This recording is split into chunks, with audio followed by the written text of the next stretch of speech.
The first taste of rare bourbon you finally got your hands on. That's nice. At Caskers.com, we make this experience easy. Caskers is a one-stop spirit curator with an impressive selection of exclusive, sought-after, rare, and household names in the realm of premium spirits and champagne. Discover the top flavors of the year now by going to Caskers.com and using code WELCOME10 for $10 off your first purchase. Get $10 off your first purchase with code WELCOME10 at Caskers.com.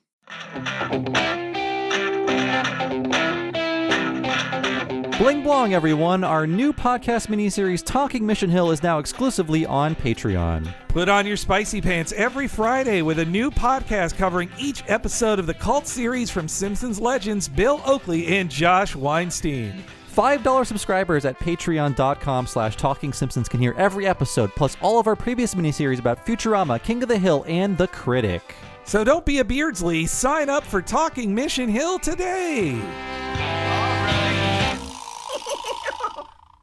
Cartoons from present and the past. Every week will be an animated bash. What a cartoon! What a cartoon!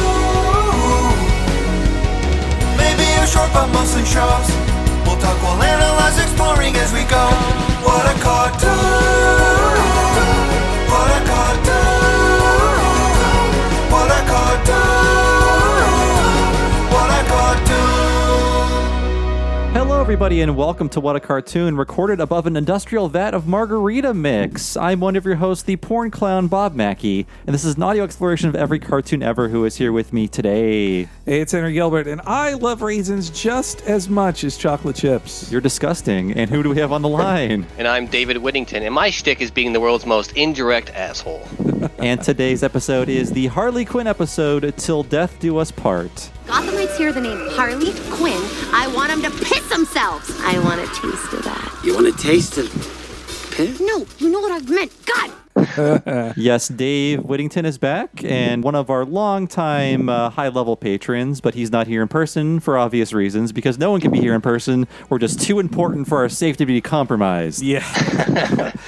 But welcome back, Dave. It's good to be back, even remotely. In these times, I get to hear your voices more than my own family's, but otherwise, it's good. You're making me feel like I got to call my mom. As of this recording, Mother's Day is tomorrow, so I definitely will be calling her. Yeah, as of this recording, I was on 4 podcasts last week, and my fiance is on 0 podcasts, so I think she needs to start her own podcast so I can hear her more. It's totally one-sided. Finally, the true level of communication, just podcasting indirectly at each other. Exactly. That's the future of relationships.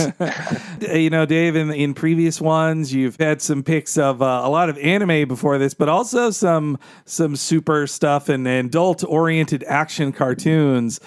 So I was curious why you wanted to do Harley Quinn as your next episode. Well, so first, there's a really boring reason, which is that, not to suck up to you guys, but you do so much stuff that picking newer ones is more likely to be one you haven't done yet. But there's also, for this one, I was kind of surprised by it. Initially, I remember there was a lot of talk about Margot Robbie being the voice of Harley Quinn. All right. And then there's the Birds of Prey movie coming out. And I remember thinking, like, this is all very cynical, running to the ground, Harley Quinn kind of shit. Like, oh, hey, no one likes Suicide Squad, but they liked Harley Quinn in Suicide Squad. Let's beat that horse. So I actually was really turned off by the idea of this initially. And then I remember, I think it was Matthew J. actually, who talked about the show being good. I'm like, oh, maybe I'll check it out. And I turned out to absolutely love it. I actually thought it was really, really good. Well, honestly, I didn't watch it till you made me, Dave, by picking this. Finally, that money pays off.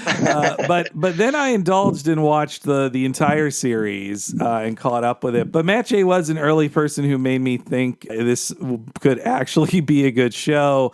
I definitely was getting a bit overexposed to Harley Quinn, though. I also saw the movie this year, and it was, was that this year? It was. Until Dave mentioned it, I forgot because it just came and went. Yeah. It's not a lot of discourse on it after it came out. I remember people were talking about it before, and then it aired and no one really cared anymore. At least, my Twitter stream anyway. Which is too bad because the movie is actually good. It's a good action film. I've heard good things. And Margot Robbie owns the movie. Like, she's great at it, and it feels like her vision. And the most positive thing I'll say about it was the action scenes are like great. Like, it actually feels like she did a lot of work in them, and it doesn't feel like fake and CG. I watched some of the extras for it, and like Margot Robbie was working really hard to choreograph these things herself, to do them with stunt performers. Like it's actually a pretty good film. Up front, I want to talk about the character really quick because, like, as a kid who was, going through puberty when Batman the animated series was on, like, I understand that Harley was a sexual character, but I never sexualized her personally or thought she was, like, sexy, like a sexy character I want to hang on my wall. Like, I never got that aspect of the character, so maybe I'm just the weirdo here. But to see it played up so much with future versions of her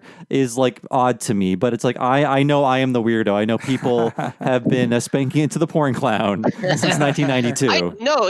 In Batman the Animated Series, she's always wearing the full outfit, and that's not sexy to me. At least, same. I never felt like it was a sex thing. And then in this show, actually, they don't really play that much either. She does have the outfit that they like to do now, which is, like basically just like a bikini.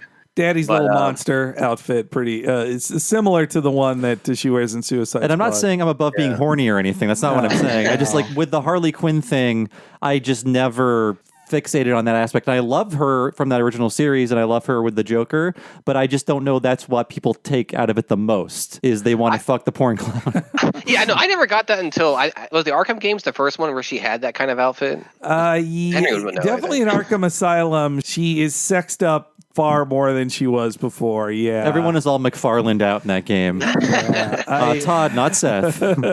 It's a bit of an extreme she had in that game, and but I think this, as I read in interviews, the animators and character designers, including like the animation side, is led by a woman, and she and her team, they wanted to strike a balance with Harley in this show that they're not running away from her character design, and they don't want to be anti-horny, but they also want to not sexualize her and just have her have like baby doll poses or all the stuff we know her from Batman the Animated Series for. I think the fans put that on her more than the creators do, although Paul Dini created her and he is horny for her in many ways. Bruce Timm, isn't he the real horny one these days? They're both pretty horny. Yeah. Tim is the horniest man on earth. But I will say, like, it does make sense in that animated series world. She exists in like this 30s, 40s, like early 20th century landscape where that could conceivably be a Harlequin clown costume from that era or earlier. So I see why that makes sense then, and her current costume makes sense now. Well, and the way Harley classically like speaks and acts is in the Arlene Sorkin version. That is more of like a 40s or 30s style, like Girl Friday, like secretary, like, I'll hold your calls, Mr. Like, I'm thinking Audrey from Little Shop of Horrors. That too, yeah. All from that same type of archetype. I think dudes who worked on the show were a bit horny for Harley, and that grew over time. And there are lots of different types of people who are into Harley. Watching in this first episode that we're doing today, when there's a scene of like her and Joker making out, like that was the one that makes the least sense to me. Like, I can absolutely understand if you get your jollies to seeing like Harley and Batman or Harley and Nightwing, or of course Harley and Ivy. Like that I get, that I can understand the sexual interest in. But Joker and Harley, like, is just gross. Like, to me, it is. A lot of people pattern their relationships after those two. A lot of bad people. Sorry to hijack the podcast from you, honey. I just wanted to have the horny for Harley conversation up front to get it out of the way.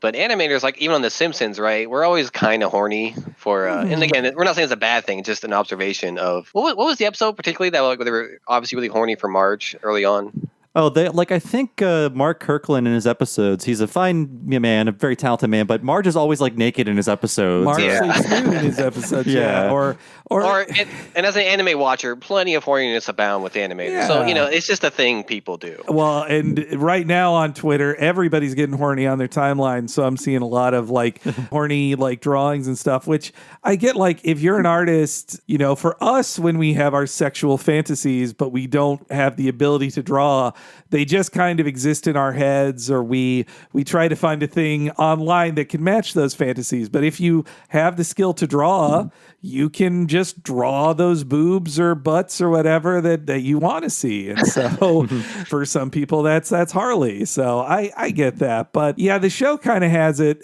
both ways, though. There's definitely never been a scene where I'm just like, oh, did Harley didn't need to like show her butt here or whatever. Like, there's no gratuitous nudity. It's actually quite rare to have any nudity nudity in this show. It's more about violence and sex, and once again, I have to say the fans put that on her more than the people who are, writing for her or drawing her, for the most part, outside of the very, very horny creators. Well, I also think that's why, like, Margot Robbie was chosen to be the first live-action Harley Quinn. Yes, there was one in the show Birds of Prey, guys. I'm not counting her. Anyway, I put my hand down. Yeah, I totally knew that for sure. I did not know that. But Me neither. But the live-action Harley Quinn, like Margot Robbie, I'm so glad she kind of owned the character herself, because she just was like the sex symbol of the 2010s. Like, she was just the most beautiful creature that ever lived. Like, this girl in her early 20s does a gratuitous nude scene, and she's very attractive. What if a woman was blonde? Yeah. Think about it, gentlemen. But so that's why I think that her, and also Kaylee Cuoco, the star of the Harley Quinn animated series, I think both find something in common with Harley, that Harley is a character who is just judged on the surface of being a hot girl who they expect little from. And then their stories with Harley Quinn are about her proving that she is way more resourceful, and it's constantly being underestimated by people. And she's fighting back against all the people, especially men, who doubt her. I was surprised to know that Margot Robbie's jewel is already blinking, and there's like a different version of her that's younger that they're trotting out now. The one in that Ready or Not movie. Something. Right? There's like another like Australian blonde lady who's like 23.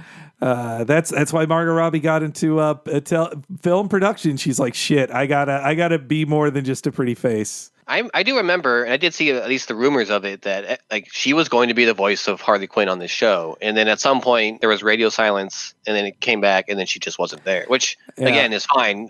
Coco does a great job, but I was really curious about what happened there. I couldn't find anything on that. It's just I have a little bit of a timeline on that and my own educated guesses, which I'll save that for when we get that part of the history. I guess the last thing I'll say about how I feel about the show is I really like the show. It grew on me a lot. Especially like the cast, who most of the cast isn't actually in the first episode.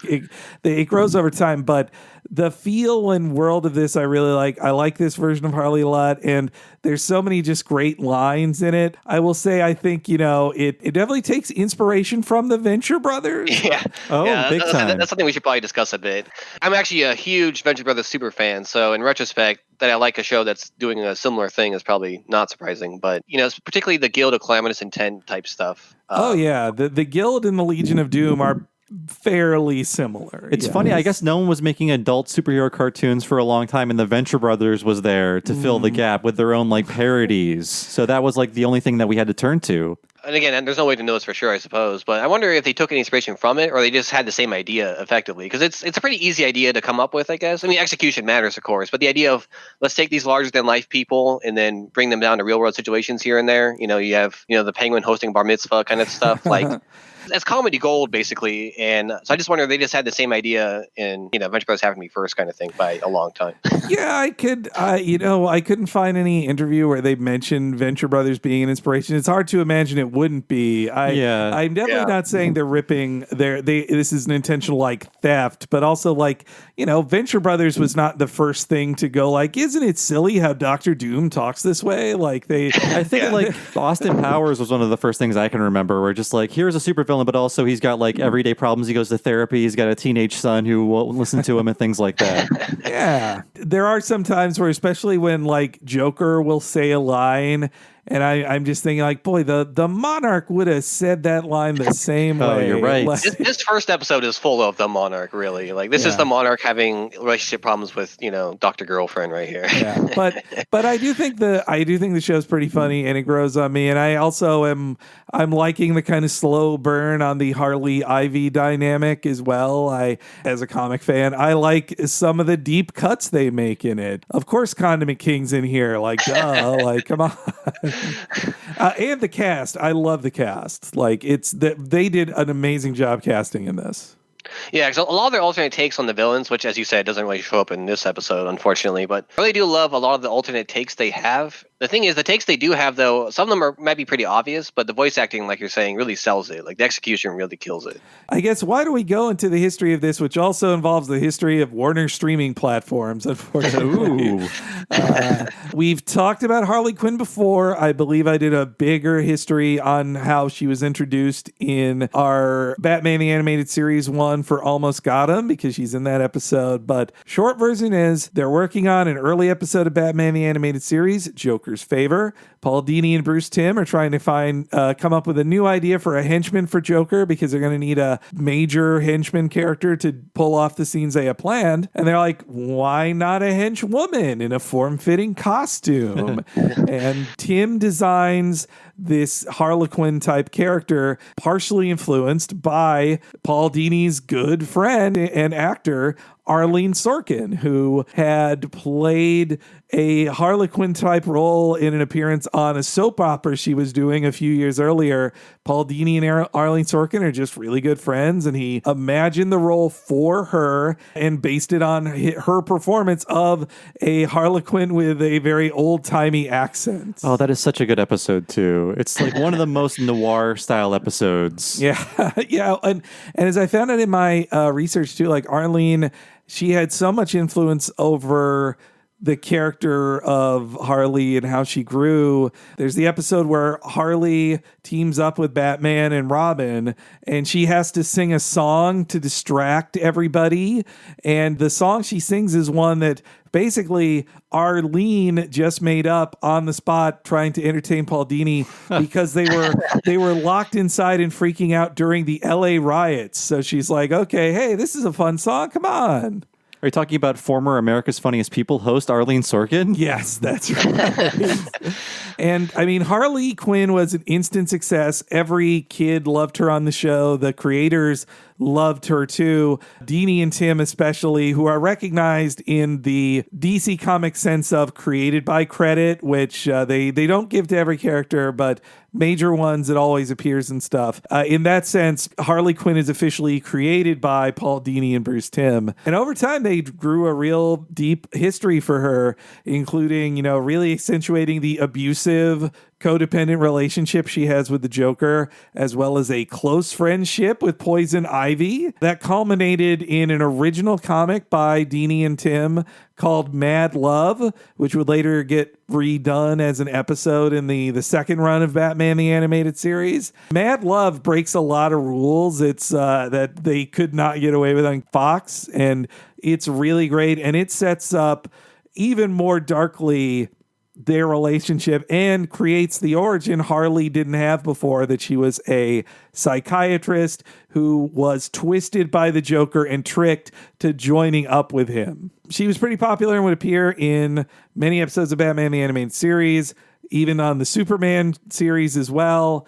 She was so big that by the year 2000, Harley Quinn officially became part of the official DC Comics universe with an appearance in a comic written by Paul Dini. And she'd go on to, pretty soon after that, get her own solo series as she went off on her own adventures. But she was still always in her iconic full-body stocking outfit. Yeah, that was a big deal, I remember, because the idea that a non-canon character would become canon like that, that's probably not so special now. But I remember at the time, in all those dumb, top 5 cracked articles, whatever, you could always talk about like, hey, this is crazy. Like a character from a TV show that was non-canon became canon. But that was something that didn't happen, I don't think. I mean, Henry can correct me on that. Yeah, you're totally right. I don't think any animated series villains were then rolled into canon. I think they were all original. Am I wrong about that? Like, what about the evil computer? Was that like a new villain? Hardak. I think Hardak was original for the show, actually. But that it kind of never happened. But, well, because I don't think the comic creators had much respect for the things that were created originally for things before. Like, there's one example I can think of before Harley Quinn, and that is Firestar from Spider-Man and His Amazing Friends. Oh, yeah. she was made into a real character by about 89. But the Joker's giant robot clown henchman did not become a breakout star. Captain Clown! know. Man, who would have thought that wouldn't happen? You know? Make him a robot. And I mean, after this, as a joke, like characters like Wendy and Marvin from Super Friends would join the Justice League, but usually just a spin on your expectations, and usually something horrific would happen to them as a joke. Haha, the funny Hanna-Barbera characters got eaten by their own dog, for example. But Harley, at least for DC, I think she was the first major one to transition over, like, and just through pure popularity. Like, the kids who watched Harley Quinn had now aged into, by 2000, being regular comic book buyers and also horny teens. And some of them were filmmakers who named their daughters after her. Also that, yes, yeah. I'm shocked there hasn't been a Kevin Smith cameo yet in Harley Quinn. He better appear at some point, or else he's got no, like, pull at Warner Animation. I wonder if anyone has ever asked movie star Harley Quinn Smith what she feels about, how she feels about that name. I wonder. Because it seems cute when you're like a child, but when you're like a 20-something, who knows? You know, my sister loves to tell me the story of how she works at a high school, and one of the kids who goes there is named, no joke, Sephiroth. So it's real. That's really wow. That's You hear the stories about it, but man. Yeah, I feel like there were a lot of Sephiroths and Turoks being born in the late 90s.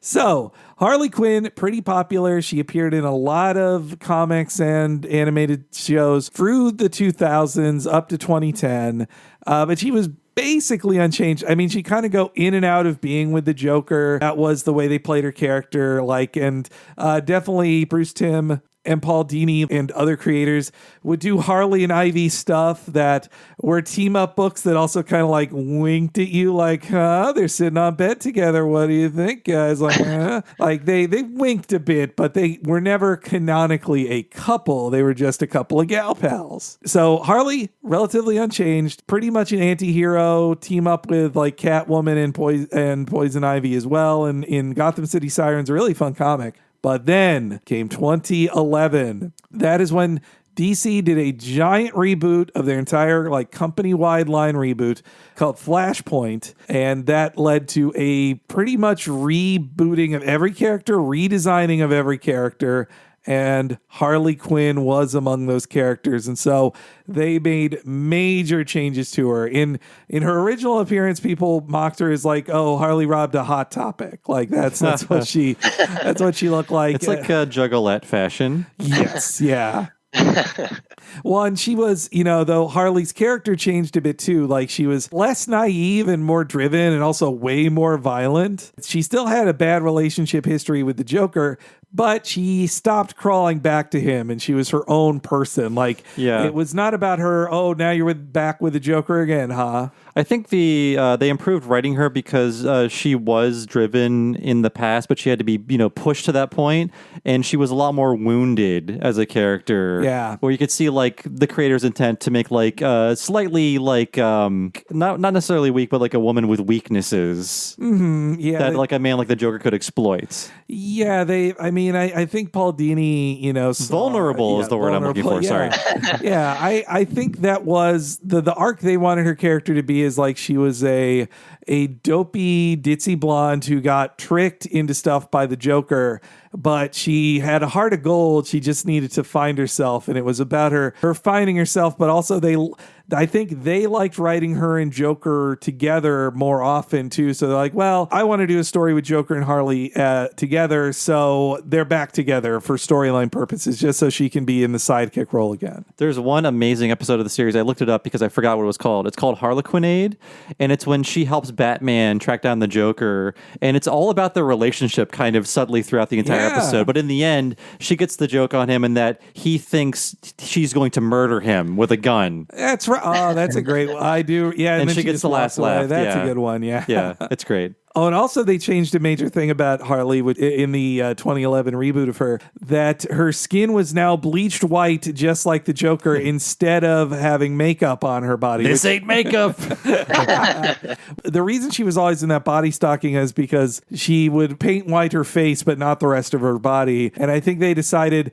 maybe after seeing in the Arkham Asylum games where you see more of her skin, and it's like flat, Caucasian skin with a bleached bleached white face, it's too disturbing. So like, no, just her whole body's white. As a kid who grew up learning about the Joker through the first Batman movie, I was kind of surprised to realize, like, oh, he wasn't always like the man who fell into acid. He was like a criminal who painted himself look like a clown. Yeah. But he wasn't like, the future version was like, yes, he fell into acid and got all distorted. Yeah, they now changed it for Harley to follow that the Joker put her in the same vat of acid to change her in the way he was changed. So in Marvel, it's gamma rays. In DC, it's acid. It's acid, yeah. That's one of the best jokes in this episode where Harley shouts out to like, oh, this is the kind of acid that gives you special powers. And also in this reboot, they made her part of the team of Suicide Squad, which was a villain collective, which the show does not have the Suicide Squad, but in spirit it does, because the crew she amasses is basically a Suicide Squad team. That was a very popular and successful movie, am I right? But critically, it is a huge like target. It's like it's so safe to make fun of that movie, mainly because of Jared Leto.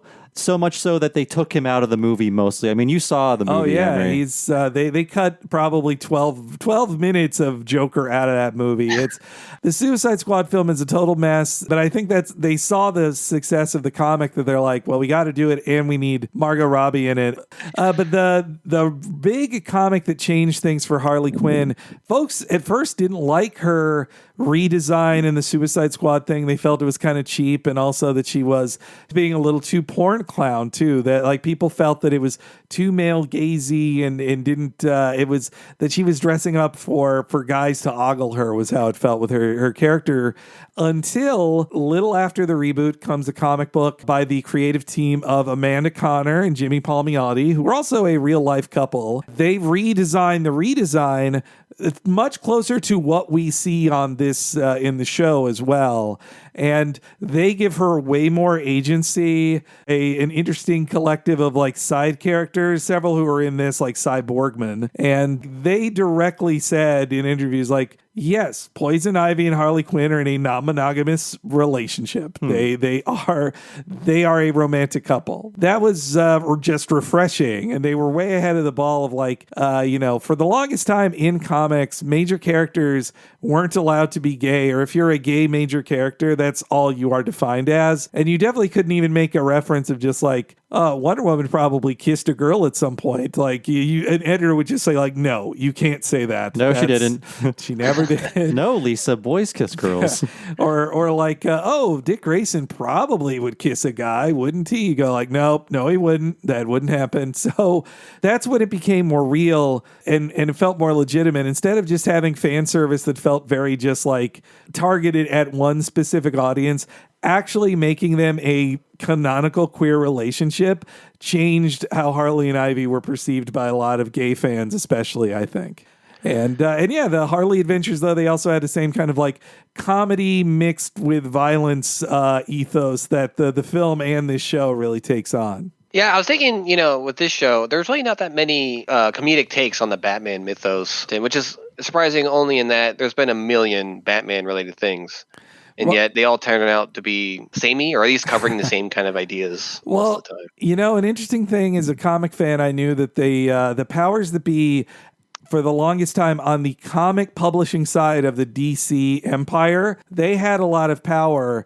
And they could make edicts of like, you can't use this character on the DC animated shows, or you can't do this on a DC animated show. And one thing they really didn't want was to be funny, because when they got to Batman, in the 80s and 90s, these editors, they were frustrated trying to talk about Batman with friends because they're just like, oh yeah, the Adam West show, that show is dumb, right? So they overcorrected and made very grim and gritty stuff and wanted to make many things about how Batman is not funny at all and you should not laugh at him. He's very serious.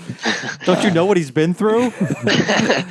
I think what's made it okay to do jokes about Batman now is that Christopher Nolan made Oscar-winning, very serious Batman movies that are so legitimate that no amount of a silly thing you do with Batman will take away from that seriousness. So I think they feel a lot more secure in how seriously Batman is perceived as a character. Or maybe we're in the middle of an overcorrection. Now everything's going to be all comedy all the time. We've had Lego Batman. We have this comedy.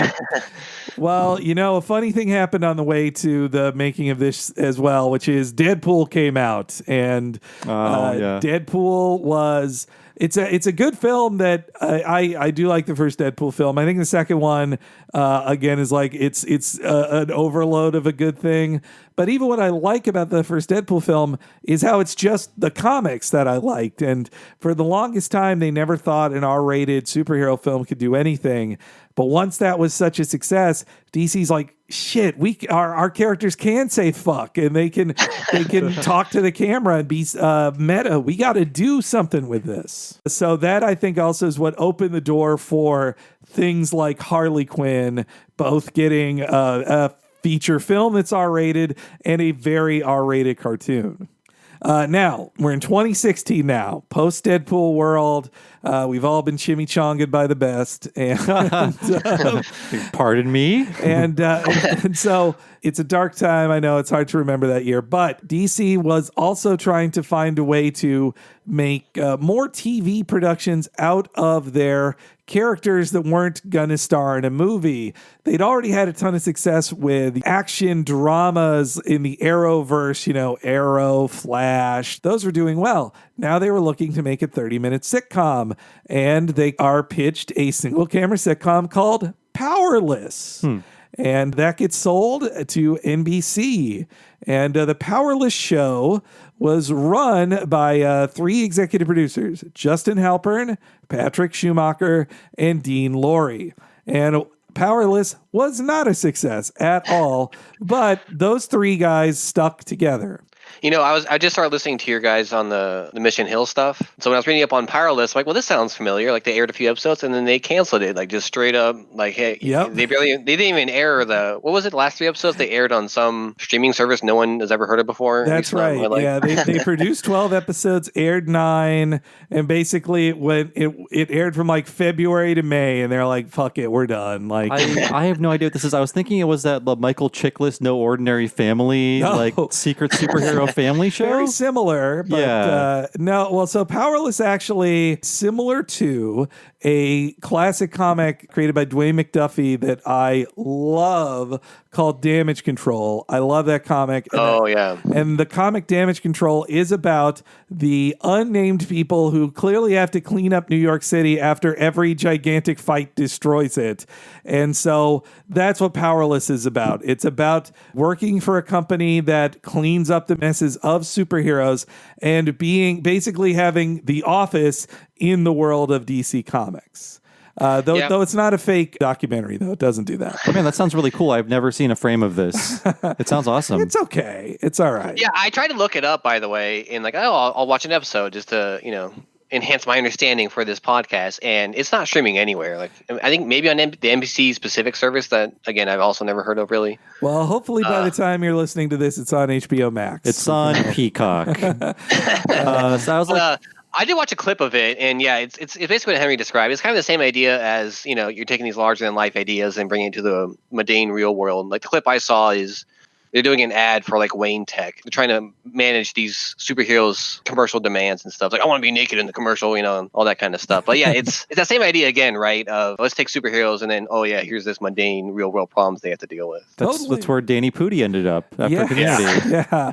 No, well, and also 2 future stars of Harley Quinn are in Powerless as well, Alan Tudyk and Ron Funches. So it at least made connections that stuck around. But so let's talk about the 3 showrunners here. We got Justin Halpern. He was a writer for crummy publications like Maxim, but in 2009, he launched the Twitter account Shit My Dad Says, and it was so big that by 2010, he had his own sitcom based on his Twitter feed. From Lad Mags to Dad Gab.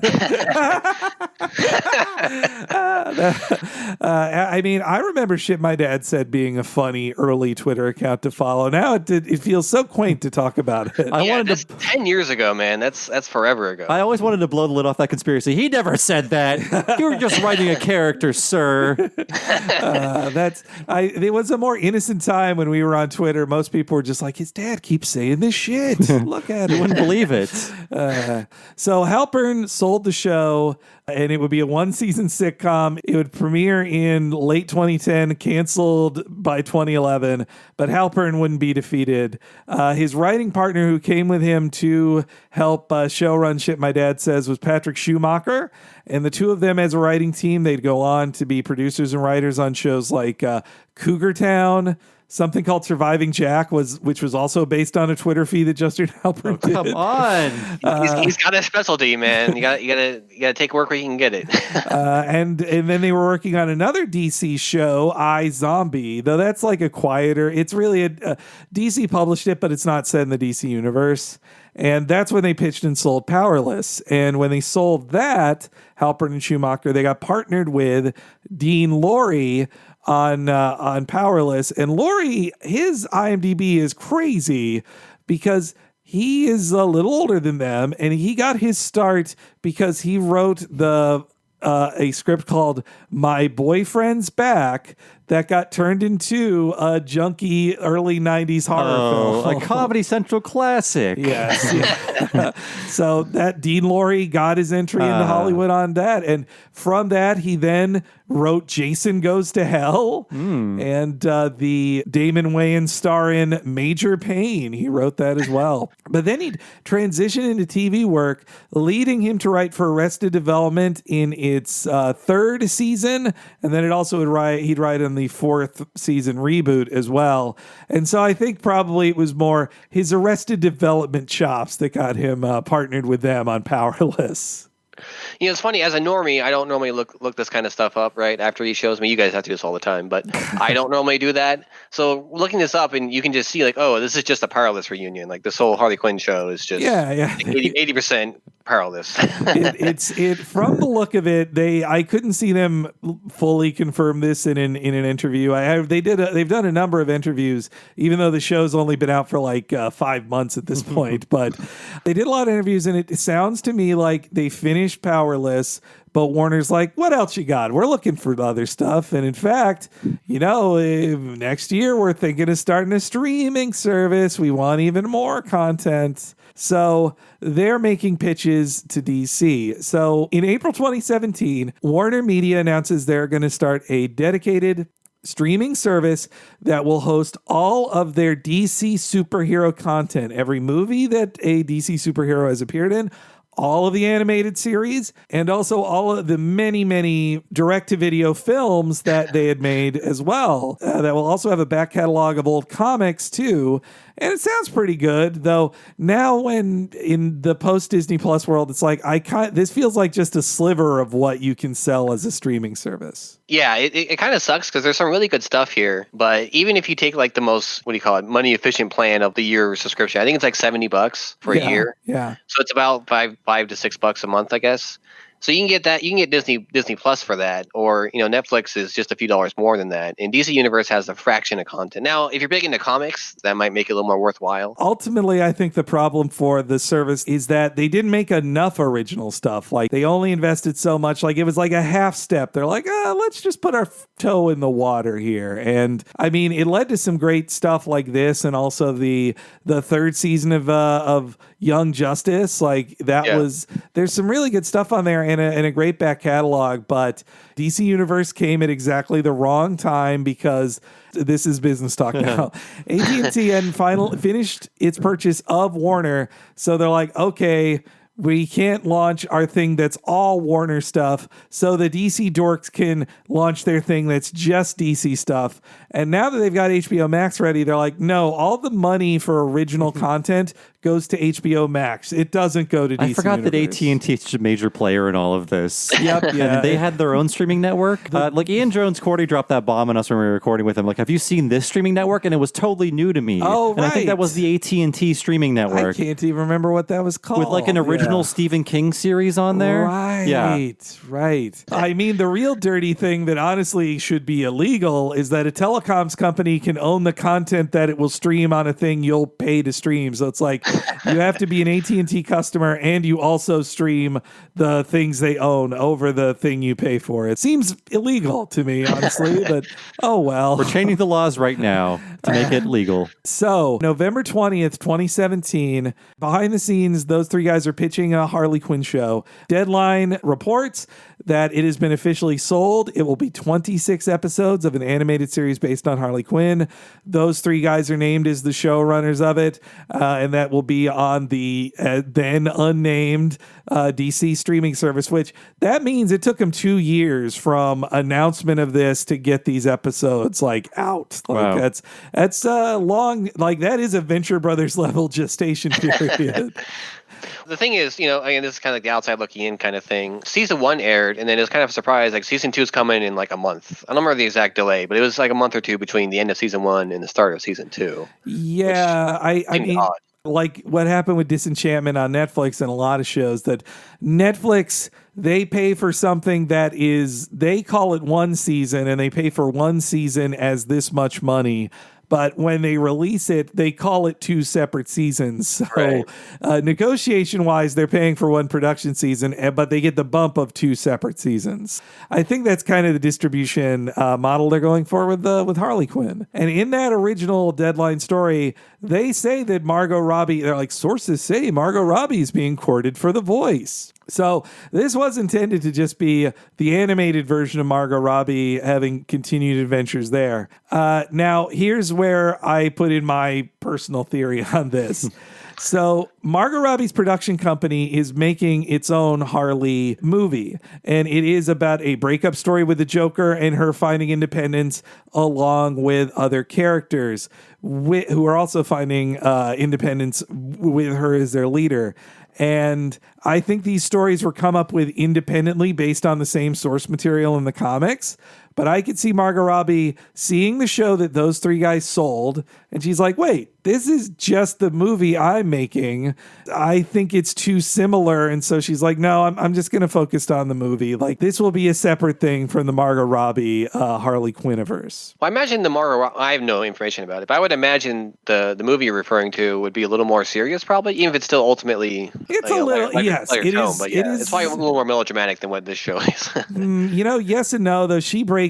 The cartoon never looks directly in camera and addresses the audience, and Margot Robbie does that quite a lot. And so, using the newer comics as a jumping off point, the show they pitched to Warner Animation was, quote, Mary Tyler Moore if she were a killer. Halpern and Schumacher in interviews were very clear that they had a real learning curve for their first animated series, and they came to it thinking what a lot of writers from live action think, which is you can do anything. And they then said that they were told by animators we will die if we do this. Every character in the background can't move sometimes. Well, again, that's exactly what you guys brought up with the old Simpson writers, where these are magic fairies who will do everything for us, and it never turns out that way, of course. Yeah, not every scene needs to be in a crowd of people who are all independently moving. And now another riot. Well, and Harley Quinn it's a good-looking show, but it definitely has higher budget animation for streaming, but lower, I'd say, for primetime TV animation. It's not like a quote-unquote flashy show, no tweening or whatever. It's traditionally animated with digital tools, so I always like to see that. Yeah, it looks way better than, say, BoJack Horseman's animation quality. I love BoJack Horseman, but I'm just saying. But it is just color forms. Yeah, it's not a great-looking show. And so, as writing began and Margot Robbie apparently turned it down, they do find their star, Kaylee Cuoco. Now, look. Nobody here likes the Big Bang Theory, all right? What if I did? Would you feel so embarrassed? I mean, I don't, but I'm just curious. And look, we'd say it's okay to like a show. I'm embarrassed how much of Scrubs I've watched. So I fault no one for watching Big Bang. I have no shame. I'm just teasing. No, the show sucks. But Kaylee Cuoco was, if you didn't watch the show, she was the major love interest in the show and the lead. She was the titular woman. Big Bang. She was that Big Bang. She was Penny, a woman with no last name whose job was to be hot, but it's a show with a lot of geek bona fides, which was also a Warner production and had a ton of DC Comics references on the show. So Kaylee Cuoco finishes 12 years of Big Bang Theory, and she's looking to stretch her wings. And I think that's especially maybe what drew her to Harley Quinn as a character, because she wants to go against type. And also her character of Penny, I knew reviews of it were like, oh, she's written very stupidly and definitely as a dumb ditz by men. And I think maybe she's trying to, shake off the perceptions of that character playing Harley Quinn. Which is kind of funny because Harley Quinn's actually kind of dumb in this show, but it's more of that Homer Simpson dumb where she's still the star of the show and everyone laughs at her antics and all that. And I think Kaylee, she's not just a cast member, she's also an executive producer, and her production company, Yes Norman, is a producer on the show. So she, not unlike Margot Robbie's Harley Quinn, she is invested in it and has creative control beyond just being an actor in the show. So I like that you can feel her investment in the character, I think. Also, what's funny is, though, that 2 years before she's cast as Harley Quinn, her Big Bang Theory co-star, Melissa Rauch, she plays Harley Quinn in the not good, from the clips I've seen, Batman and Harley Quinn direct-to-video animation. And that's the one with the double butts. That's the old double butts. Yes, yeah. And that was the Batman animated series ish. It was that universe. style, and Bruce Timm headed it up and directed it, I believe. Yeah, I think so. And in that one, Harley cuts a big fart, and so I would say if you ever think this show is gratuitous with stuff with Harley, watch that and you're like, oh no, that's the dirty Harley that's done in a worse way. Not that I think Melissa Rauch did a fine job as Harley, though also Cuoco didn't want to do an impersonation of Arlene Sorkin or Tara Strong, who took over the role after Sorkin left it. So, and I think Melissa was more shoved into that directing style. No, just doing an impersonation of Arlene Sorkin. While I like that voice and it's so charming, it doesn't fit into a modern world. It's purposely anachronistic. So it is, it's fun to hear it, but it wouldn't really work in this world. And you can hear her sort of reference it at times. There's a little bit of tinge of the Northeastern accent from time to time, but she knows she's doing it to wink at you. One of my favorites is there's an episode where she goes back home to her parents and no one says anything about it, but when she's back home, she reverts more to her old accent, because that's what you do when you're visiting family. You might change how you talk around them and not even realize it. Yeah, in this episode too, even when she's talking with the Joker, she talks a bit like the Batman animated series, Mr. J, is that you? Yeah. And then when she's not around him, she's that manic, usual herself that she is through most of this season. Yeah. They use it as a character storytelling thing for her of that is her trying to be what she thinks the Joker wants her to be, and she's not being herself. And the rest of the cast is heavyweights of comedy, improv, and podcasts. Lake Bell as the deadpan Poison Ivy. Alan Tudyk as many roles, but Joker included. And Alan Tudyk just rules. I love him. He's a really great voice actor. We got Tony Hale from Arrested Development and Veep. Ron Funches, the great comedian. James Adomian playing many parts, including an awesome Bane that is just mocking the Tom Hardy Bane. I love Bane in this show. He's absolutely a standout. Is James Adomian also Commissioner Gordon? No, that's Christopher Maloney. Okay, because I'm it sounds like his Paul Giamatti. It is a Jim Gordon. Yes, yeah. And we got JB Smoove. We got Jason Alexander, the Duck Man, is in this show. And he also wears yellow a lot in it, so it's... I gotta say, one off-topic Jason Alexander fact. I recently heard him on the Gilbert Gottfried podcast. We've not mentioned that podcast in a while, and we should mention it on every show. And he says, quote, "We keep trying to bring back Duckman." Ooh. So Jason Alexander loves Duckman. I love that. There are secret Duckman talks happening. Get me on the line, people. It's got to happen. You've got to work on your Duckman spec right now. Now's the time. Not to speak for Bob here, but I think Bob would leave this show for a Duckman gig. And I don't blame him. I'm sorry, Henry. Well, I wouldn't blame you, Bob. I wouldn't. And also Jim Rash and Diedrich Bader resuming his Batman role that he did in Brave and the Bold. So this is the same. It's a previous Batman voice actor, but a more comedic one that fits. And he's great. What I like about him in this Batman is still acting as if he is in that original cartoon from the 90s, but the entire world is different and every character is different. Yes, yeah. That's why I like when he shows up later, he's like, "It's over, Riddler." And then no one is acknowledging how serious he's being, because that's what he would have said in 1993. That's true. Well, yeah, he's a character out of place in this show, and that's what's so funny. Yeah, and his interactions with Commissioner Gordon, too, are really great. Because Gordon's, again, manic and just depressed and desperately looking for a friend. And Batman's like, no, we're not going to your barbecue. No. It's so great that, he overshares and that Gordon is just incredibly needy. And when he comes to Batman with it, Batman's like, yeah, we're coworkers. I can't. I don't do this. So on the animation side, we've got supervising director Jennifer Coyle. She was fresh off of working on the DC superhero girl shows, which I think those are mostly just on... No, I think they were on Cartoon Network as well. I imagine them as just online stuff, but... Though that toy line a big hit, and so it's she makes the jump from a G-rated show that also starred Harley Quinn to an R-rated show starring Harley Quinn, and she in several interviews I saw she talked about how they tried to balance Harley's sexualized design and not run away from that. But also, in her character posing, she talked, one big point for her was like, we don't want her to have like her feet or toes pointed in and she's standing in kind of a baby doll stance. Instead, they want her to like slouch and just have like ugly posture sometimes, like be drawn like a real person experiencing things instead of like always having like her chest out or her butt hanging out. Yeah, she's kind of punk in the show a little bit, actually. Yeah, she's kind of a punk, I guess you'd say. And also, she wanted to tone down the colors of everything. When superheroes appear in the show, she wants them to look way less vibrant because, to Harley's viewpoint, they are less impressive as well. So it's an interesting stance they took on that. And the lead character designer is Shane Glines, and he had got to start working under Bruce Timm. So he is a character designer trained by Bruce Timm who worked on the later seasons of Batman and also Justice League, which we did. And I think that was a really smart hire because he found a way to transition Harley in a lot of these Batman the Animated Series, classic Timm looks, but also integrate how they look in the Amanda Conner comics and find their own kind of tone and style. It's really good. And also, yes, Bob pointed this one out to me, the background art direction and just the color palette of it all.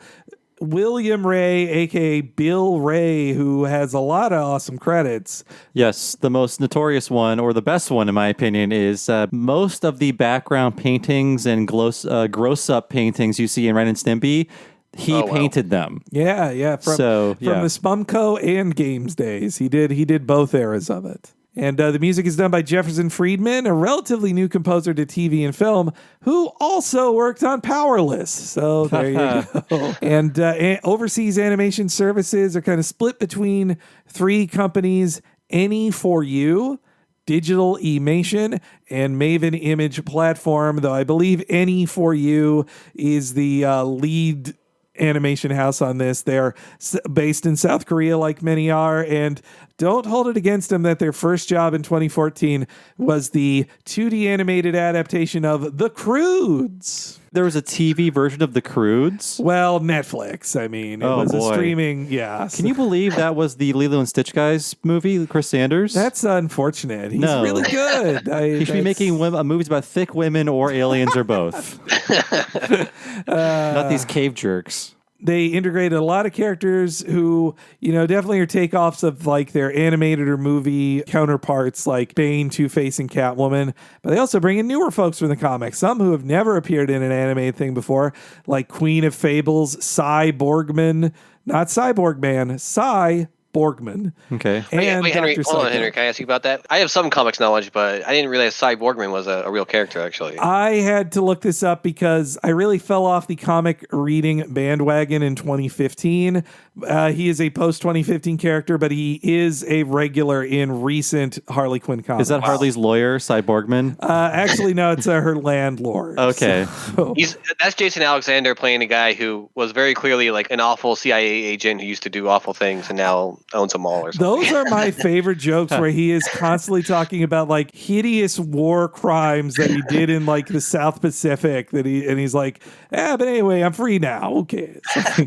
And yeah, Dr. Psycho, who is a gross dude who clearly was too gross to appear in cartoons before this. But so the show premiered November 2019, weekly releases. Second season of the Batch of 13 has begun airing now. It'll be over in late June. So probably when you're hearing this, when this is new, the finale has come out. But I'm only current with episode 6, the most recent episode that aired, or 7, I think it is. And what surprised me is they're doing a weekly rollout of these, not just the dump. It's surprising. Even for a comedy series, it actually has a pretty strong through line. Like it's very serially told. Yeah, that which they rewatching this first episode, I'm like, oh, they set up the whole arc of this season right here with like lines Harley throws out about what her needs are or whatever. And then in the second season premiere, they totally set up what the entire storyline is going to be for the season. And the second season, that whole storyline feels a bit video gamey. Like go to each territory and I won't say too much. Yep, You got to do a lot of quests. you set up 5 bosses and you're going to have to fight those bosses. It's like an old kung fu movie then. Yeah, actually, it's very similar to Kill Bill, honestly. The season 2 is Kill Bill for sure. And yeah, I think the show really grew on me. The only weird thing of it is it's stuck on DC Universe, and I'm thinking, this is my prediction, that once the season 2's over, I think that is when they HBO Max officially kills DC Universe, and they just say like, look, everything on DC Universe is now on HBO Max. It drops into acid. and season 3 is just going to be an HBO Max show. But I almost hope so, because it is, it's a really good show that I wish more people would watch, but I can't really blame people for not wanting DC Universe, No. Yeah. On the streaming side, I can't really blame there's 8 shows I want to watch. Great, I'll pay $70 for that. It's really hard to watch unless you have it, because you can't buy it a la carte anywhere, which is surprising to me. Well, and DC Universe, it's not on a game console, which drives me insane. That is so short-sighted. Yeah. HBO Max will be on game consoles, which that is a deal breaker for me. Like if something is not a game console, what am I doing? Executive, and so they're allowed to kill DC Universe. That's once they canceled Swamp Thing after 1 episode, I was like, okay, they're done with DC Universe. It's all hands on deck for HBO Max. But okay, why don't we take a quick break? When we come back, we're going to talk about the first episode, Till Death Do Us Part.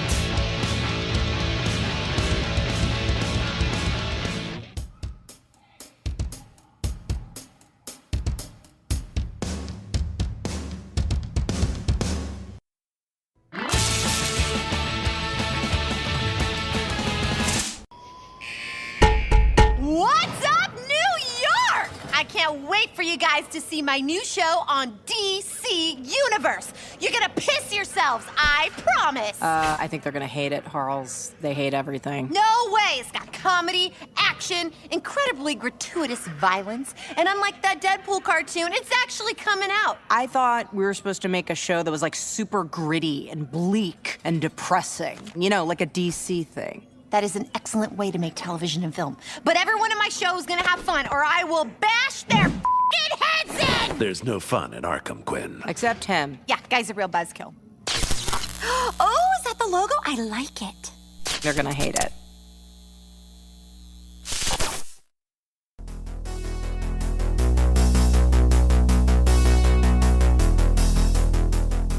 Hey there, Puddin'. Welcome to the break. It's me, Henry Gilbert. Thanks for listening to this week's What a Cartoon. I'm, of course, one of your other hosts, Mr. B, Bob Mackey. How's it going, everybody? And a big thank you to our guest this week, Dave. He is one of our top Patreon supporters, and it's supporters like him and you, potentially, that help us do this podcast every week as our full-time jobs. But you get so much more than just our thanks if you're a subscriber at Patreon. That's right. If you want to be cool like Dave, go to patreon.com/TalkingSimpsons. And if you sign up at the $5 level, you'll get access to all of our podcasts 1 week ahead of time and ad-free, and also access to everything behind the $5 paywall. That is instant access immediately to everything we've made behind the paywall for the past 3 years, and then everything we'll do in the future as long as you stay a subscriber. And that includes, all of our mini-series like Talking Critic, Talking of the Hill, Talking Futurama, and the currently unfurling Talking Mission Hill. We've done so many interviews with great animation legends. We also have season wrap-ups and deleted scene specials for Talking Simpsons at the $5 level too, waiting for you at patreon.com/TalkingSimpsons. We also have a $10 level, and what exists on that level is one mega long podcast once a month that is just for patrons. That's right. It's the What a Cartoon movie podcast. It's like the What a Cartoon podcast, but double full length, often over 4 hours long, and about an animated feature film. We've covered a diverse amount of films in our time. This month, if you sign up at $10 a month at patreon.com/TalkingSimpsons, you'll be able to hear our full podcast dissertation on Space Jam, the Michael Jordan Bugs Bunny classic. Last month, we did Toy Story 2, Pixar's first sequel, and we had a ton of very unknown stuff that we talked about in there. And if you sign up now, you get access to the entire back catalog, over 70 hours of What a Cartoon Movie podcast. If you're a fan of the Batman films, you know you'd want to hear our first one, which is Batman Mask of the Phantasm. Boy, do we have a good time talking about that. And if you're a comic fan, I bet you'd also really enjoy our one for Spider-Man Into the Spider-Verse. And there's tons more out there for you. So please sign up at $10 a month to get it all at patreon.com/TalkingSimpsons. And if you've never signed up for any Patreon before, it is so easy to do. And once you sign up, you are given access to a code that you have access to at all times. You just drop that into whatever you use to listen to the podcast. And that way you can listen to our bonus podcast along with your normal free podcast and your podcasting lifestyle. And Patreon also has an app that is very easy to use, and you can actually use that to access our bonus content as well. But either way, it is so easy to access everything we're going to give you once you sign up at patreon.com/TalkingSimpsons. So thanks so much again for listening. Now grab your favorite baseball bat and let's give a listen to the rest of our Harley Quinn discussion.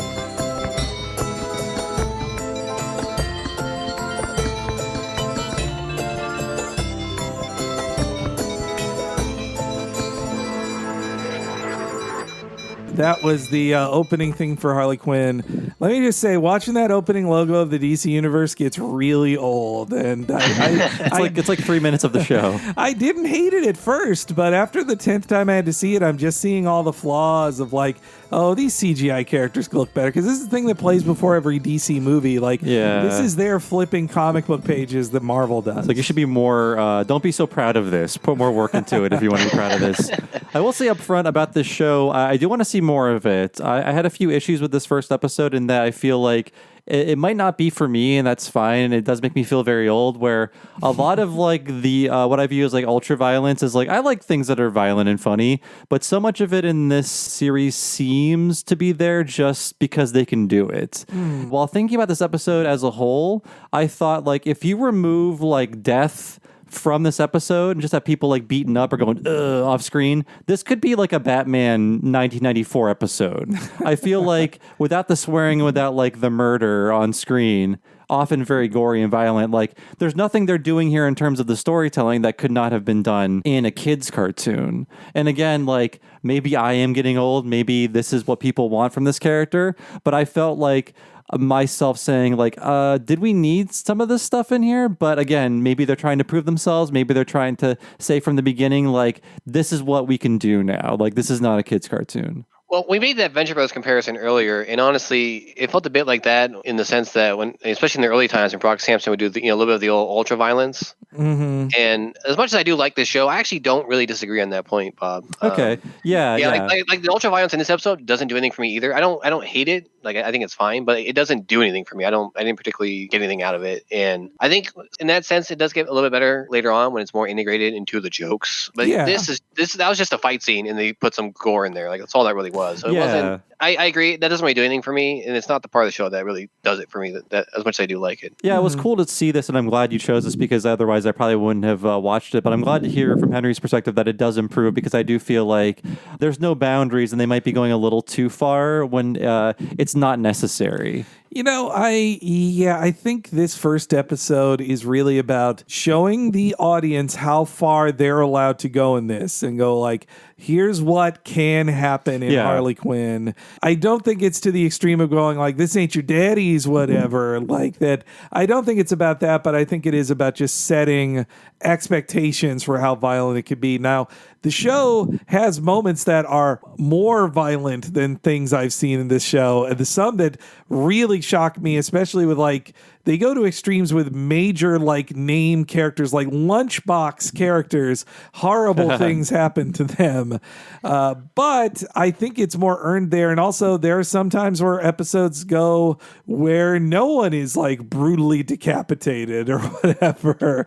And it takes you by surprise. To me, again, I do see it as that Brock Sampson idea. It's meant to be this is part of her character, but I don't think it's meant to be a main appeal of the show necessarily. Because when I do think about all the parts I really like in this and future episodes, it's almost all dialogue, really dialogue-heavy scenes. Yeah, that Brock reference is a really good one because I think, in the first year of Venture Brothers and also in the pilot, they get a lot of humor out of what if Race Bannon was just a broken murderer? Yeah. Just no, you trying to test me? You trying to test me? It's true. I mean, the first season of the show was very funny, but it was kind of a one-note premise where it's just these gee golly gosh boys stuck in time amidst the horror of the organization they're part of.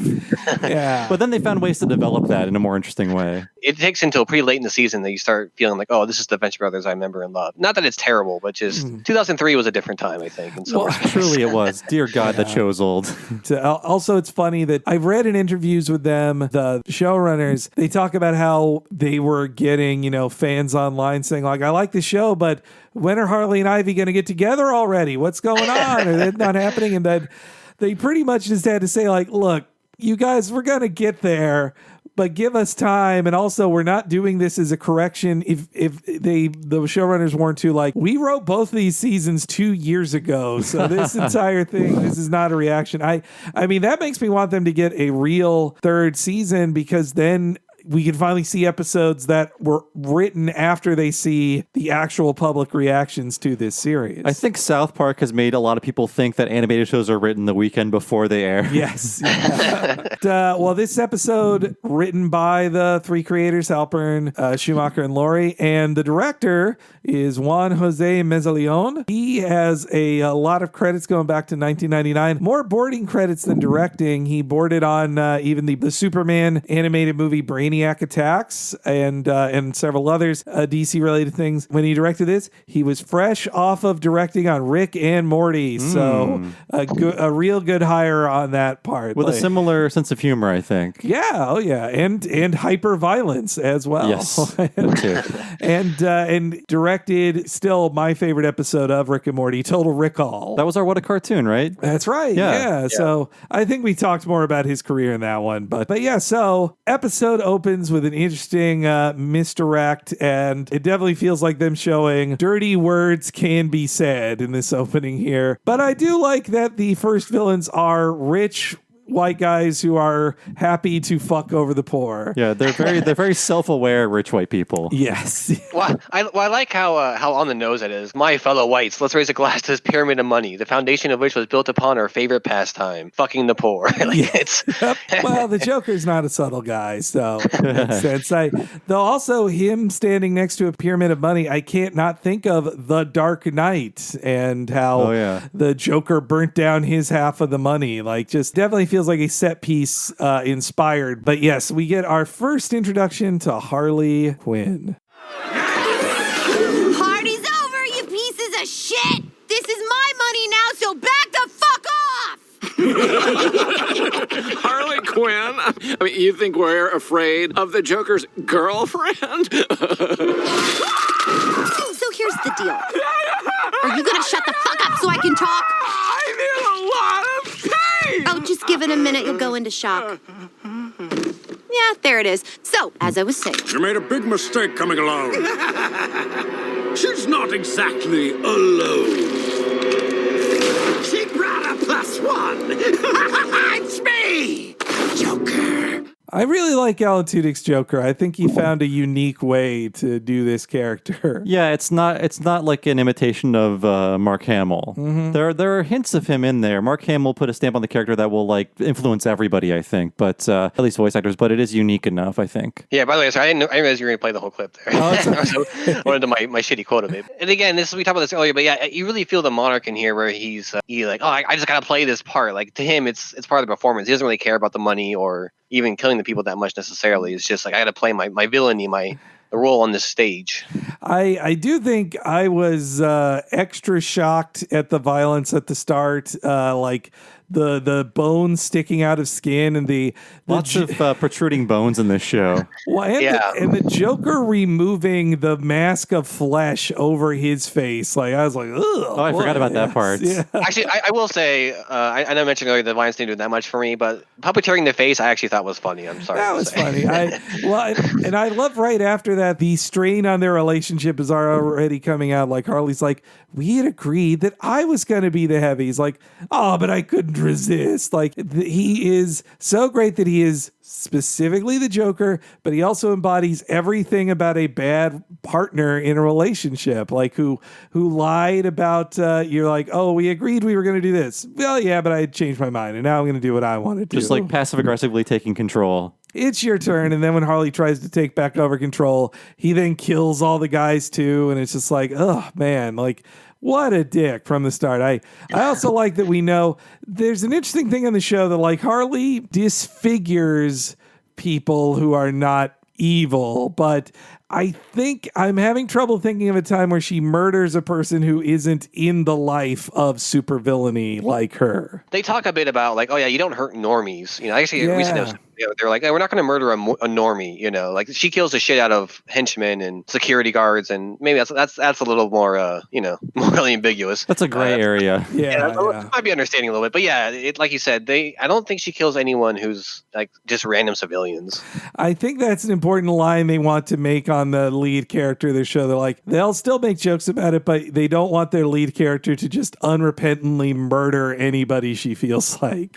Which I hate to keep harping on this, but that's a very Guild of Calamitous Intent of, like, if you're in the life, it's all fair game, but if you're outside of it, like, that's a problem. Another of my favorite Joker jokes that comes later in the series is when he pretends to be reading Infinite Jest. I think that's my favorite joke in the series. Is that a really well-known thing to people outside of a very particular part of the Twitter sphere? You know? Well, so I've never read Infinite Jest, and I probably never will, but I took the joke as just all the posers out there who pretend they've read Infinite Jest and then being called on it of just like, no, you're not reading that book. Spine looks pretty intact there. Yeah, the spine looks pretty intact there. That was a great line. I have a master's in English literature and I didn't read the book, so it's fine. Don't worry. I never read Ulysses or Infinite Jest. Any of those big boy books. When you get a PhD, you should do in literature. I didn't hate myself enough for that, so it's okay. You didn't want to be that in debt. I like, too, that this big shootout and fight, it transitions into a chat about their relationship. And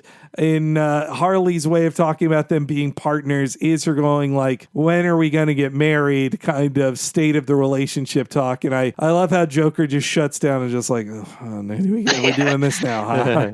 Like, very realistic asshole, honestly. Like, it's almost too realistic of like how much he's like the abusive partner. Well, in the Joker redesign, it's more subtle in how he's like a very specifically late 2010s bad boyfriend. But in his design, from the neck down, he's basically the Joker. Yeah. But it's his hair. He has his hair in like a high pompadour and then like shaved tight on the sides. He's a little Macklemore'd out, this Joker. Yeah, you're right. Yeah, that's... You're right, but I never would have thought of that. That's like a 10-year-old reference at this point. So as they're having fun, the Batman arrives. Joke's on you, Joker. Jesus, this guy. You'll never take us alive, Bats! Love that fighting spirit, Harley. But in this fight, I'm afraid I have to take a dive. Don't you mean we? You know I'd love to take you, Puddin', but I'd never deny you the pleasure of buying me time to escape. Hey, but what if I get sent to Arkham? Then you won't spend even a single night. I'll break you out, my love. I swear. Or actually, I have something tonight, but I'll definitely get you out before breakfast. Love ya.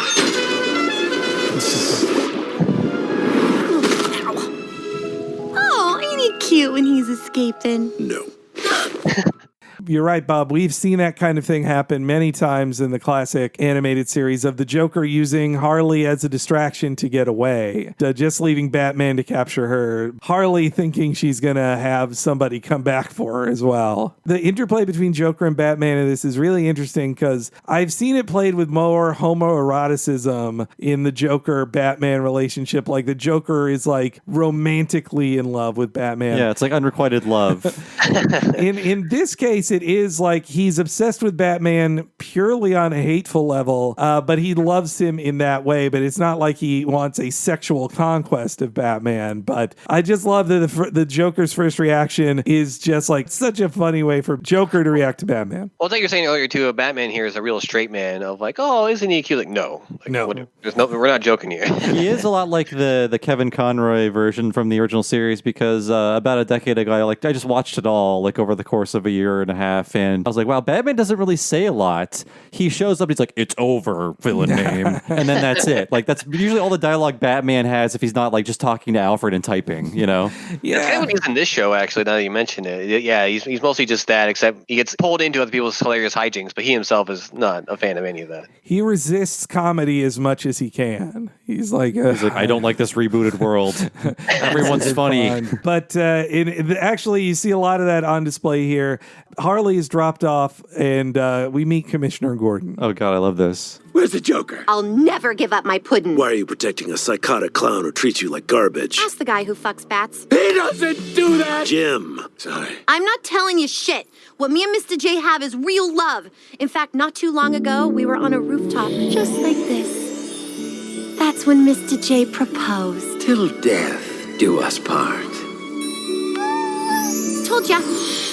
After we get married, we'll take a cruise to Barbados or maybe a resort that's all-inclusive. They say they're all inclusive, but that's bullshit. They charge you for the towels, soap, top shelf liquor. Jim. Right. Give up the Joker, Quinn. You're going to Arkham for life.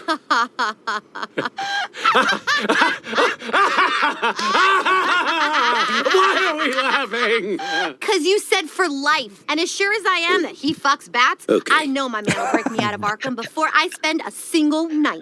I love that when she says the first fucks bats, Gordon goes like, he doesn't do that. And Batman's like, please, Jim. No. Jim, stop. Yeah, a lot of the alternate character takes are, like I said, pretty obvious, but this one's actually kind of out of left field. That he's just a total loser. Like everything he does, he's just a complete loser. It'll happen later in this episode, but I like he's kind of like desperate for attention from Batman. Yeah, it's sort of like a Kirk Van Houten style, like, hey, Batman, want to come over?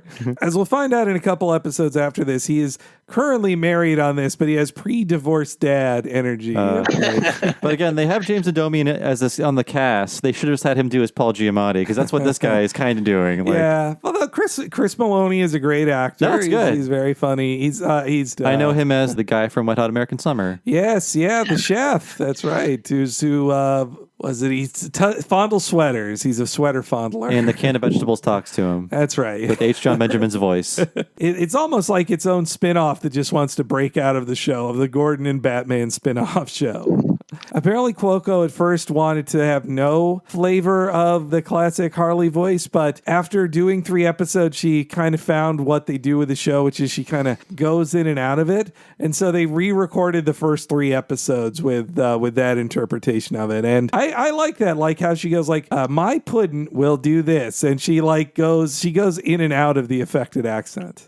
Yeah, you can really tell a difference too, especially upon rewatching it after seeing all the other seasons, because like she doesn't sound anything like this in most typical episodes, basically. And I think the accent was always a put on because in the original series, when she was the doctor, she did not have that really affected accent. Yeah, that's true. Yeah, you're right. That was there from as early as her origin existed. Also, in that dance sequence there, in her vision of the proposal, it's Harley and Joker dancing together as a reference to a very famous Alex Ross painting of the two of them together that was on the cover of the first official Harley Quinn in the DC Universe comic. That also, like, if you watched Suicide Squad and saw flashbacks of Harley in that, there's a similar shot of Harley in her classic costume dancing with Joker in a tux. I like the attack on all-inclusive stuff. Like, it is bullshit. They charge you for everything. Though I'm not the biggest fan kind of a prolonged laugh joke. I think those things are like, why are we laughing? Like laughing too much and saying, why are we laughing? It's like, I don't know. That is like old Anchorman comedy to me. Yeah.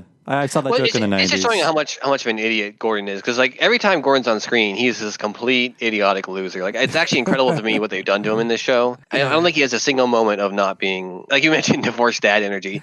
Not a single moment where he's not just a complete loser like that. I'm trying to think of a time Gordon gets a win on the show, and it's kind of, and I think the closest is like more pity from Batman than he thought he'd get. I think he's only like a bigger zero. He has 0 wins. I think he's only a bigger loser in the like Batman Forever, Batman and Robin universe. He's played as like a wimpy dope. Kind of, from what I remember. You're right. I forgot about that. I'm Commissioner Gordon. I mean, in that he appears for like 2 seconds. Like, well, the thing with Commissioner Gordon is he kind of grew over time. He was just supposed to be the guy Batman gets crime assignments from. And I think a big part of it was Frank Miller in Batman Year One made James Gordon the main character and turned him into like an ex-Special Forces super badass dude who's like, hey, I just want to be a cop now, man. His speeches that James Gordon says to himself to let you know he's a badass, he's like, this guy moves like he's got Green Beret training.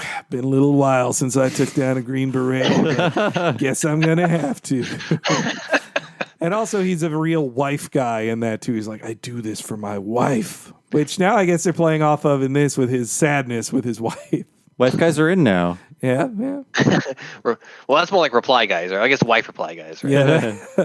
Yeah. So then we do a time cut. Harley has not been instantly saved. We see her her in the visitation area, which we get to see Killer Croc. I love her going like, fuck off to Killer Croc. Trying to strangle that big neck with a phone cord. Not going to happen.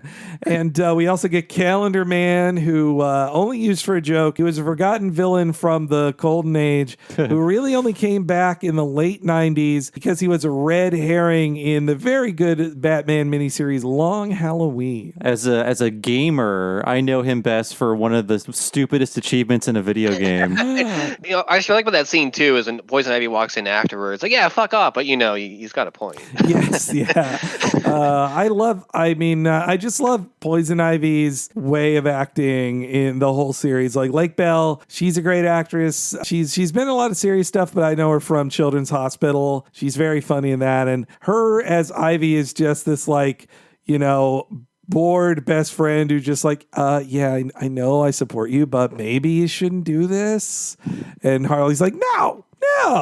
She is a very good straight person who just is like a non-wacky character in a world full of wacky characters.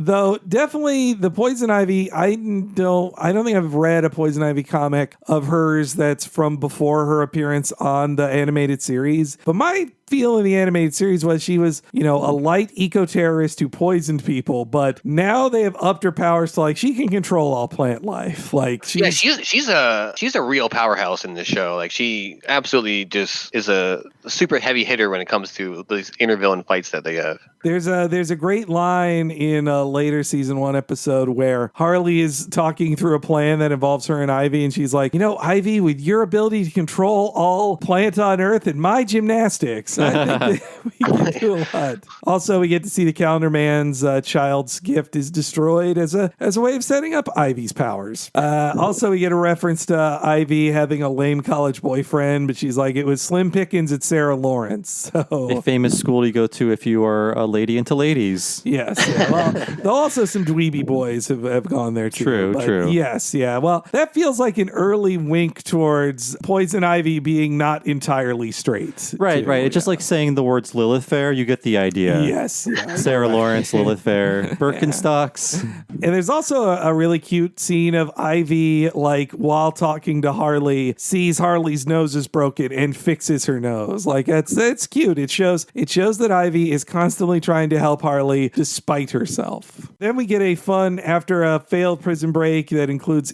tearing off a man's ear in a very gross shot. They get a nice slow-mo on that too. Then we get head to the mess hall where every villain is less crazy than Harley. Babe, let's just be honest. This isn't the first time that Joker's left you here to rot. He does not love you. You have to leave him. And don't say you don't know him like I do. Harley, riddle me this. What did Nadia Comaneci do when she scored a perfect 10 on the uneven bars during the 1976 Montreal Games? Win a medal? Menstruate till her 20s? She broke a record, which is what you sound like. A broken record. He's not coming. That is just one person's opinion. He's not coming! How the fuck do you know? You're all fucking insane. It's cheesy, but I like that last line about "you're all insane." Yeah, she's right, you know. But when you're in a bad relationship, you also try to discount every person around you. You go like, well, you're all crazy too, so what do you know? But Killer Croc eats people, so I'd be like, what do you know about a bad relationship? Get off your high horse, cannibal. And I feel like the Riddler here, because he's voiced by Jim Rash, that's why he's bald. Like I think that's why they made that choice. It's funny, he kind of has the spirit of the friendly Dean from Community, but with a lot more teeth to him. Like, this Riddler is a much meaner Riddler than we've seen in previous incarnations. Once again, of course, they made him all about riddles, but he's not quite as obsessed with it as some other interpreters have made him out to be. Like, he doesn't go insane, he doesn't get to do it. Like, I think to him, it's just a fun little joke to always do over and over. He never has that breakdown, like, oh no, you solved my riddle, and now my life is over. Like, that doesn't happen. He's like, whatever, you know, get electrocuted. I mean, he's very invested in how his henchmen act things out, but another 3 months pass, a giant prison break is happening. I think too, it's a nice foreshadowing of their relationship where Ivy is breaking her out, but she says, Mr. J, like she thinks it's finally Joker. So it shows that like here she thinks Joker is her perfect partner when it was Ivy all along. She's always been there for you, Harley. You know, I like how in her jail cell she has a picture of a super buff dude, but like the picture of the Joker on top of that. Oh, that's good. I don't think that's why you like the Joker or anyone. For as much as Ivy criticizes Harley for being a doormat for the Joker, like Ivy is living her life to help Harley. Like she's being a hypocrite here. Well, she's a loser too, who like has never had a human friend before. That's why I think. Well, to the show's credit, they address that idea a little bit. That doesn't. Yeah. But you're totally right though. Like she is absolutely just subsuming her whole life to Harley Quinn for not a good reason. I also like Jim Rash's delivery of just like, I shit out a seed. Harley even refuses to leave in a prison break, and so Ivy has to drag her back to her old apartment, which is then when we get to meet another of the regulars in the show, Frank the Plant, who is voiced by comedian and actor J.B. Smoove, who is basically playing a plant version of the character he plays on Curb Your Enthusiasm. Where am I? I did not ask for a fucking roommate. When you pay rent, you can make decisions, Frank. Oh, look what all those months in Arkham did to my poor babies. And where is that stupid neighbor kid I hired to water them, for fuck's sake? He quit after a week. Very unprofessional. Really, Frank? What if his parents come to look for him? Unlikely. What am I doing here? Joker's gonna go crazy with worry when he tries to break me out of Arkham and sees I'm not there. He does not care. Our escape was all over the news, and he has not come to see you. Oh my God. You're right. Something terrible must have happened to him. I hope he's okay. Oh my God. Harley has an excuse for everything. Like Ivy's like, please listen to reason here. After all the work she put into getting her out. It's a bit dark that Frank just kills innocent people and nobody seems to care. Like that family that was watering her plants, they're not super villains. He just ate them. Those half-digested corpses are going to stink up that place too pretty fast. Yeah. Let's assume Ivy turned them into fertilizer very quickly. It is funny too, though, that for all of her perfect control of plants, she has this like Frank is really out of nowhere. Obviously it's a comedy show. He's just there to be funny, but like in universe, I don't really get why he's there because she doesn't have any other sentient plants like that. But she just wants someone to talk to, I guess. He needs an origin episode to explain how this. He has a joke later of like, I lived in a park and got shit on every day by a dog. Like, I wonder if he was brought to life at some point by her. I don't know. Ivy points out that she's like, I can be around people now, you know? I mean, I hate it, but I can do it without vomiting. Like, that's in keeping with how Ivy is usually written of just like, Yeah, you're the Harley is the only person she liked. That extends to either like friendship or beyond. And I really do like the sequence that comes after that where Harley kind of diagnoses herself as she's held upside down and just having her old self who has to admit like, yeah, you do look better than me, but what happened to you?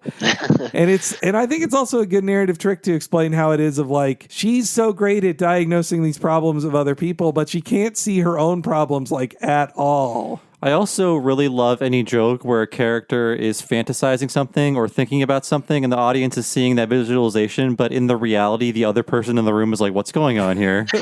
Yeah, I was like, so it's talking to you. And she gets advice from herself. She finally realizes that she is in a terrible, codependent, negative relationship that will only improve once she leaves.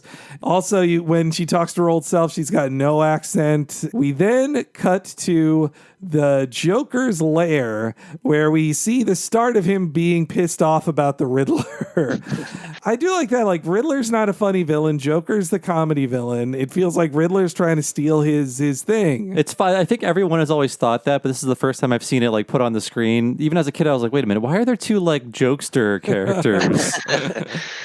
The Joker Riddler rivalry, I see it going back to at least like the Batman 66 show, because the Riddler was the top villain. Like the Frank Gorshin was seen as the top guy, and Joker was secondary to him on that show in popularity. Like, so I think that set up a rivalry they've had for a long time. Now the Joker has so surpassed the Riddler. Yeah. The Riddler is a goofball, really. Even 30 years ago, the Riddler was not in that TV series that much, and when he was a very sympathetic, wronged man, not like this deviant villain. Yeah, I think out of the original like 80-something episodes, he's in 2. I think so, yeah. Which is like Mr. Freeze was in that many. He was a lightly used villain. Actually, I can't think of any other interpretation where he's actually like a real threat. There's sometimes where they try to pretend he's a real threat, but he always just gets punched in the face and he's done. Well, he is the worst part of those Arkham games if you're a completionist and I'm not. It's like, okay, find all 5,000 trophies. Yes. In the first 2 Arkham games, in the first Arkham game, I actually did just use a guide and got every one of them. So we visit the Joker, and we also get to see how he feels about women in comedy. Screw that guy! Name someone funnier than me, Stan. Harley? What? No! Women aren't funny. She's standing behind you. Oh, hey, Harley. Ragweed. That's it? Just, hey, Harley? You left me in Arkham for a year. You abandoned me. You lied to me. But this is the last time. I am here to break up with you. Oh, shit. She's dumping you. No, she's not. She doesn't call the shots. Yeah, because I'm calling a cab. See you never. Oh, shit.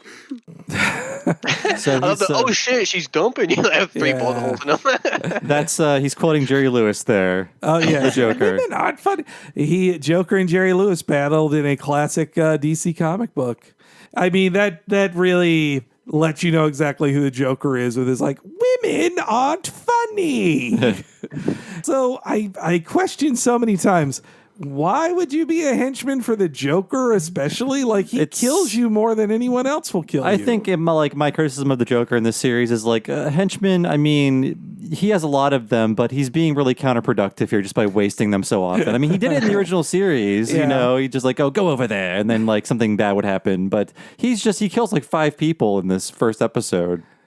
Oh, I mean, he sacrifices them all to Harley Quinn, basically. Like, she's killing them, and he's like, whatever, keep going, you know?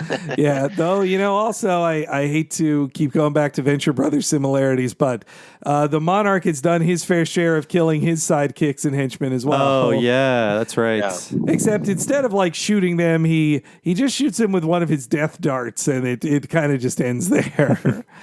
What's funny is they actually have an episode where they talk about the henchman perspective, but again, they actually don't really answer why they keep doing it, though. Yeah, It yeah. happens. Though it is, I love that episode because it's about the power of organized labor. That's what I like about it. I really like how they write Joker as a manipulative partner here who he wants to have the power to leave Harley. He doesn't want her to even be able to leave him. Like the getting a score on her getting a score on him by dumping him is worse to him than if she had like cheated on him or something. Like, and so his trick of just like, you're right, I actually want us to break up. I like how he thinks of it in the second. He's like, oh shit. Oh, I wanted you to break up with me. And I like Ivy sees through it entirely while Harley's like, really? And especially the way she goes like, no, wait. No, wait. That's a good exchange. Yeah.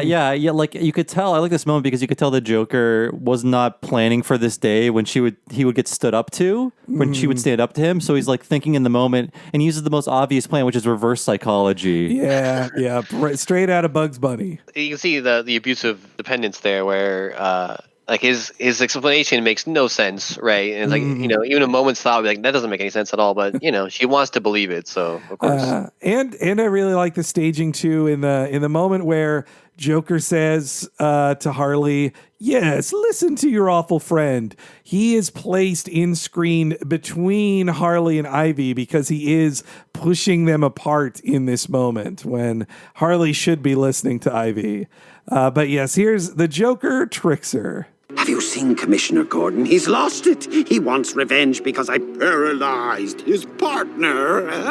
He and Batman are hell-bent on destroying everyone I care about. That's why you didn't come get me? Keeping you away from me was the only way to protect you, and still is. So I'm afraid, my dear, this is it's a heartbreaking goodbye. Oh, no, wait. No, wait. This is what you wanted, Harley. Is it? It is, yes. You came here to do this. Yes, listen to your awful friends. So, this is really the end? Yep, this is it. Let's go. Unless what? Unless our love is so powerful, even the threat of death can't keep us apart.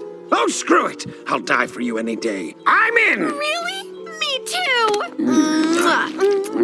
What the fuck just happened? We're gonna need some privacy. Sorry, it's gonna get real gross real quick. We call that a Joker's trick. You've heard about it online? It is a real pickup artist move there, isn't it? Especially like no, man, they're out to get me just because I parked in the wrong parking space. Whatever. I don't even think the Joker enjoys sex. He just uses it as a tool to get Harley. He seems like a very sexless creation to me, at least. That's how I'm reading this. Yeah. That she wants sex, and he's like, well, this controls her. Like I feel that as well. Well, it's like Henry was saying about the Joker's relationship to Batman too. It's not a sex thing, but he definitely has an obsession. And here, it's more of a domination. But yeah, it's the same idea. Like it's not, the sex part is incidental. And again, I have to say, Joker Harley porn. Seeing this moment here, they make it gross, but I mean, have you seen like those Facebook memes about couples that want to be Joker and Harley? I think that's where that comes from. It's just like, I'm a fucking asshole and she's a crazy bitch and together we're unstoppable. That's true. Yeah. Don't be one of those people, okay? Just working word of the wise. I think shows like this and Margot Robbie movie were responses to seeing this, poisonous relationship celebrated and marketed so heavily. DC is now doing their own like NC-17 line of comics too.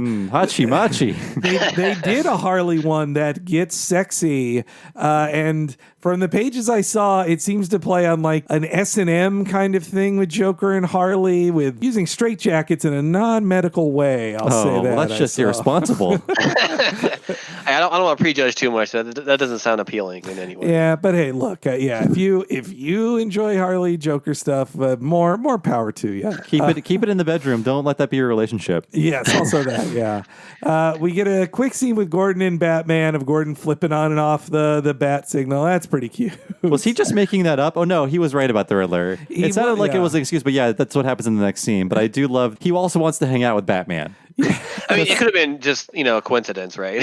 Yeah, he is a classic low T beta loser who wants Batman to show up at his barbecue. By the way, I was using those words sarcastically. I don't believe that. Yes, yeah. No, I would think Gordon the whole time was thinking, look, eventually I'll have a real reason to turn on the bat signal, but when I do, that's when I'm going to just, suggest he could come to the barbecue. That's all.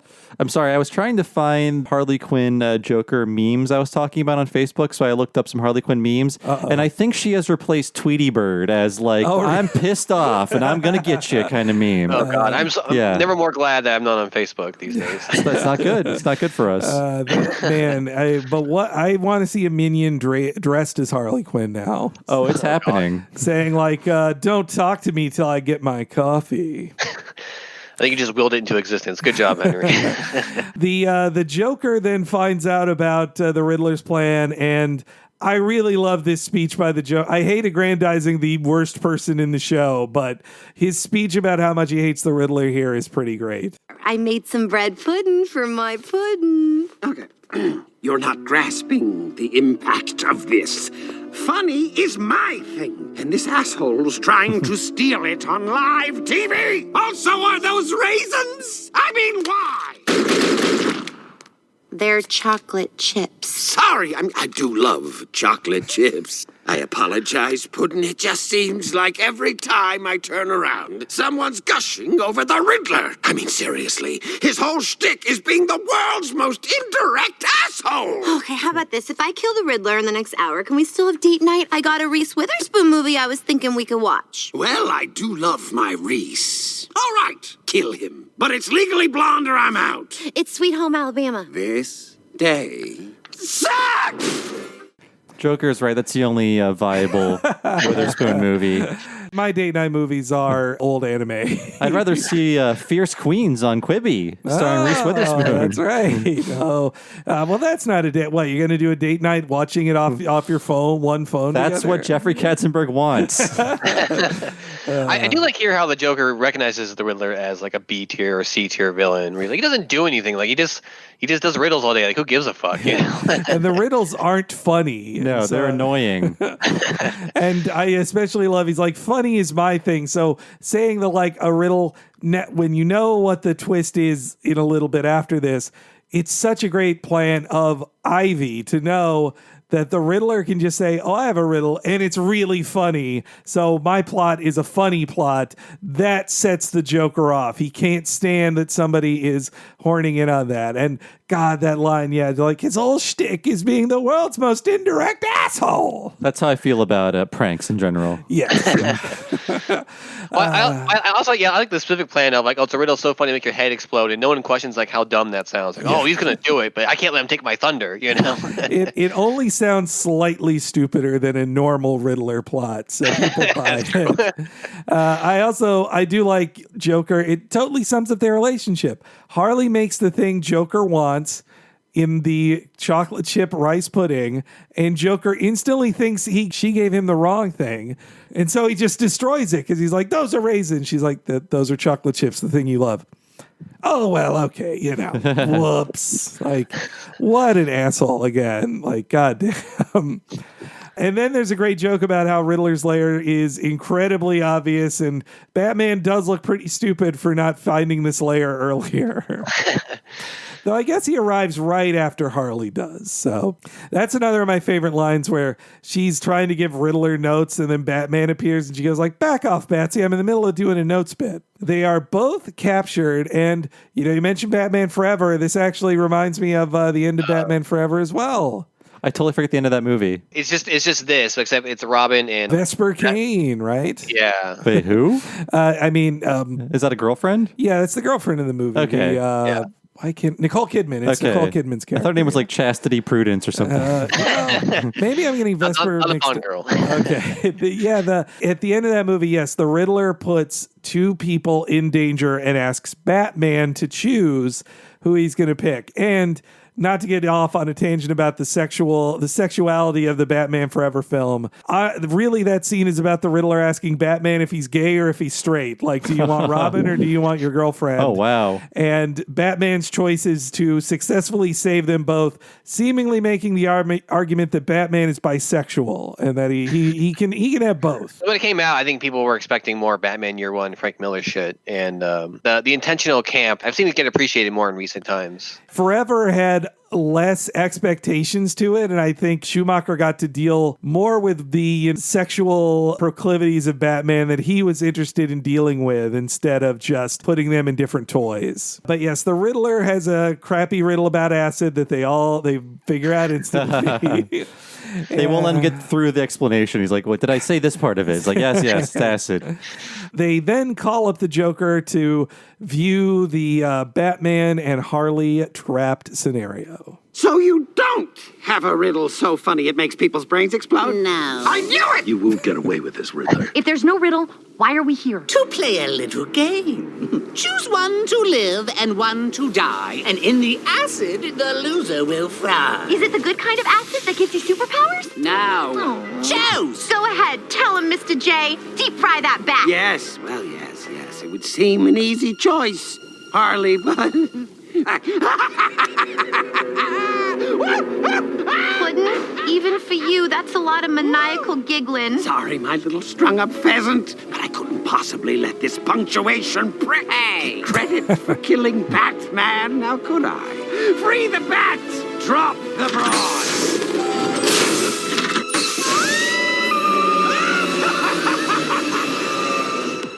I love punctuation prick. That's good alliterative insult. Also, this is like we'll see the next one very soon. This is like the third time within this episode we see the Joker's trying to sacrifice Harley to achieve something. He's not subtle about it. Only this death right here. Like, as far as Harley knows, she is dead, killed by the Joker.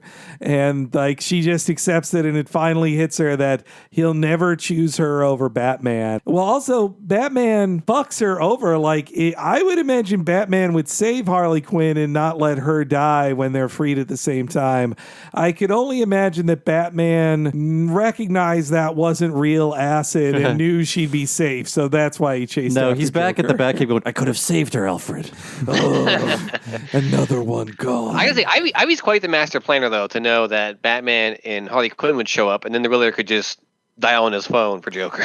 Yeah, she's pretty good at her evil plan here. But in her, what she thinks is her death throes, she has a flashback realizing that the proposal, as she remembered, it was actually just Joker abandoning her again and leaving the Batman to save her life. And she finally sees through all the lies she's been telling herself all this time.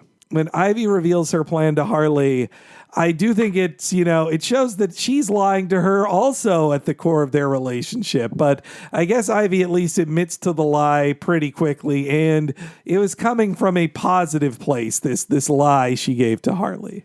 So don't go all Harley on me, okay? But I did set this whole thing up. I've been telling you forever that the Joker's no good for you, but it seemed like such a hard concept for you to understand. So I decided to let you see it for yourself. Ugh, I just want to crawl back into that acid and die. Again, it's margarita mix, so that doesn't apply. But look, chin up. You still got me, and I care about you so much that I spent my entire Saturday setting up something this fucking stupid. That's true. I bet it wasn't easy. The biggest pain in the ass was just finding 150 gallons of this shit. I told you to get a Costco card. And I told you I only go there once a year, so it doesn't pay for itself, Chief. I gotta, for a couple of years at one of my game jobs, I got a Costco membership as part of my job, but I never used it because, like, if you don't have a car, why you'd never go. Like, am I going to rent a car? Then I've basically lost the money I would have paid for it anyway. So I do enjoy how this entire episode is Ivy trying to get through to Harley, and the only way that she can actually do it is like you literally have to witness the Joker actively be okay with you dying, witness it in front of your eyes while people are explaining what's happening for it to finally set in. Yeah, but I'm glad Harley finally does realize it. I like in the next scene that she's, doing what we would all do after this of like, I can't believe I wasted so many years of my life on this, because then you are just like, you almost feel like you can't reboot your life because you're like, I've wasted all this time on, a shitty job or a person I shouldn't have been in a relationship with. Any type of those. In a lot of ways, the relationship does define who you are, and in this case, it's like, yes, you are the Joker's assistant, partner, whatever. Not to get too personal with it, but it does strike. This actually does strike really close to home as like accurate of that kind of thing. Of like, God, why did I spend so much time with this awful person? Like I spent years, and and then you look back on it, and you're like, oh, I was such an idiot to even just to stick with that for so long. Like, why did I do any of this? It feels very realistic in a weird way. And Dan, what Harley teaches us too is that just because that happened in the past doesn't mean you have to waste the rest of your life being sad that you wasted some of your life on that. And I also really like the cute line, like Ivy even says, I love you, like, though she means it in a friendly way. But I just love the exchange. It's like, if you just stop sabotaging yourself, unlikely. But if you did, the world would be yours. I think it's also funny that that's the moment where Harley's like, why the fuck am I still wearing this sidekick costume? Like it looked fine in the universe of the show, but at this point you're like, whoa, yeah, this looks stupid. This show did fake me out where I was like, oh, she's going to hit the acid and then become the twisted Harley of the present. But no, that's not really what happened. What kind of what happened? You're not totally wrong there. And then they send a guy to explode who's trying to get Harley back because Joker realized Harley survived. So now he just has to go like, oh, it was my plan all along. I think the scene maybe lingers on them covered in entrails a little too long, but it's a fun moment. Also in that scene, Harley presents her plan that she wants to have a highway named after her, which really pays off later in this season. It's pretty great. I do like the one line she has when they're sitting there in entrails. He goes, well, so you're not into this, right? I was like, no, but, there's obviously something romantic about a man exploding another man for you. But no, I just doesn't.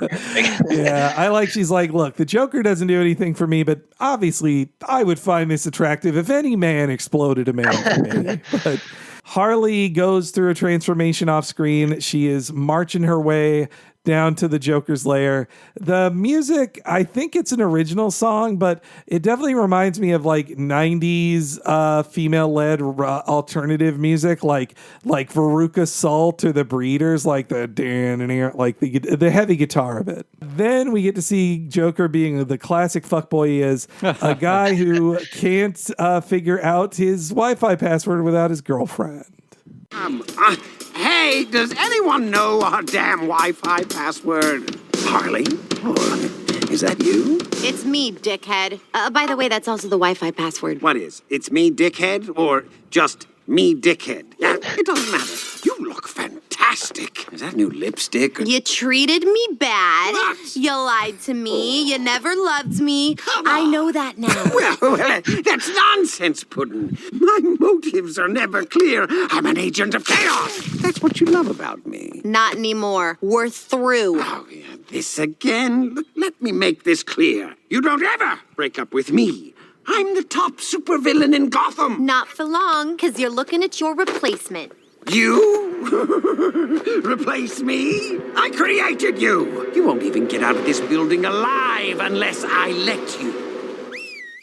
And then a bunch of guys march down the stairs. It reminds me of the fight with the 88 killers in Kill Bill. Okay, yeah, I can see that. I mean, also he's a typical bad boyfriend who's just saying like, you don't get to leave me. You'd never leave me. Come on. But I like Harley arrives with her, redesign.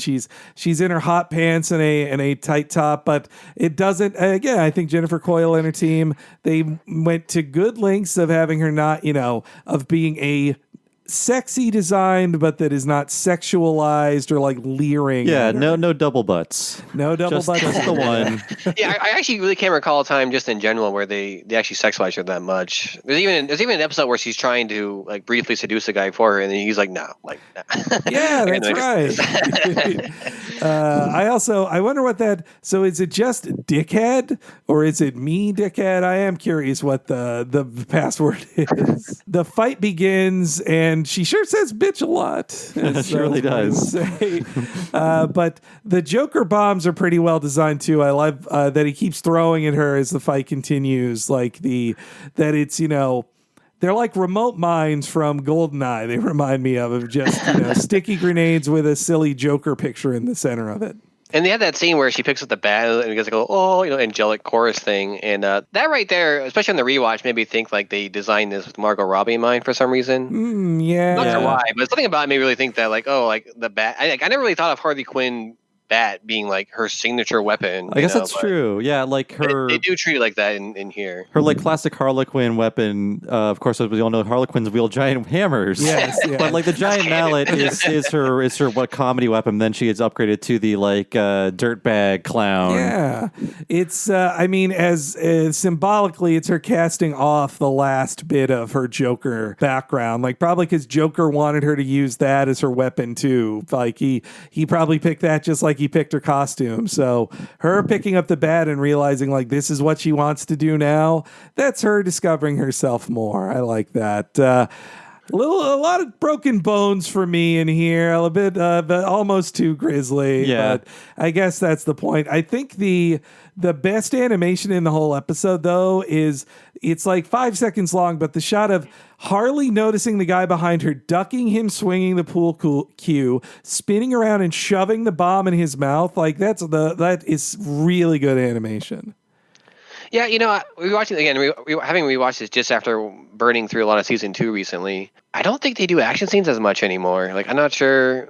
That's just my imagination, but they don't like this big action scene they have here. It feels like a big like pilot episode thing. Like they need to sell it a little bit. Oh right? Yeah. Like I haven't seen the rest of the series, but it does feel like something you spend a lot of money on the first episodes to get people on board, and then you can spend less money on the future ones because fight scenes cost a lot of money to make. Yeah, they're spare with the fight scenes, but I like later in the seasons when they come up, it makes the fight scenes an even bigger deal. Like there's in the first episode of season 2, there is a really great big fight scene in it that is built around a sliding giant block of ice that is also incredibly grisly, but also very funny.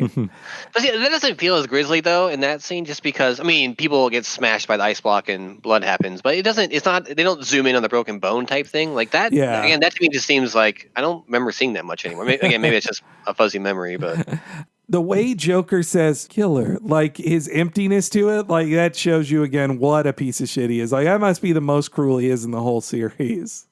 Like, yeah, he just never gave a shit, ever. But Harley overcomes. She blows up his entire base. We get a fun little reveal. First, kind of Buster Keaton style wall falling down moment there. But then Harley has one last exchange, both with Ivy and the Joker. Hey, I was just gonna see if you need any help, but you seem good. Love the new look. Gonna go pick up some Thai food. Text me what you want. Oh, wait, I'll have a green potato curry. Yeah, but I said, just text it to me. But you're right here. Yeah, but I'm not gonna remember it, and then you won't like what I get you, and then you're gonna want some of mine. Just fucking text it. What? You gonna kill me now? No, I want you alive so I can see the look on your face when I'm running this town.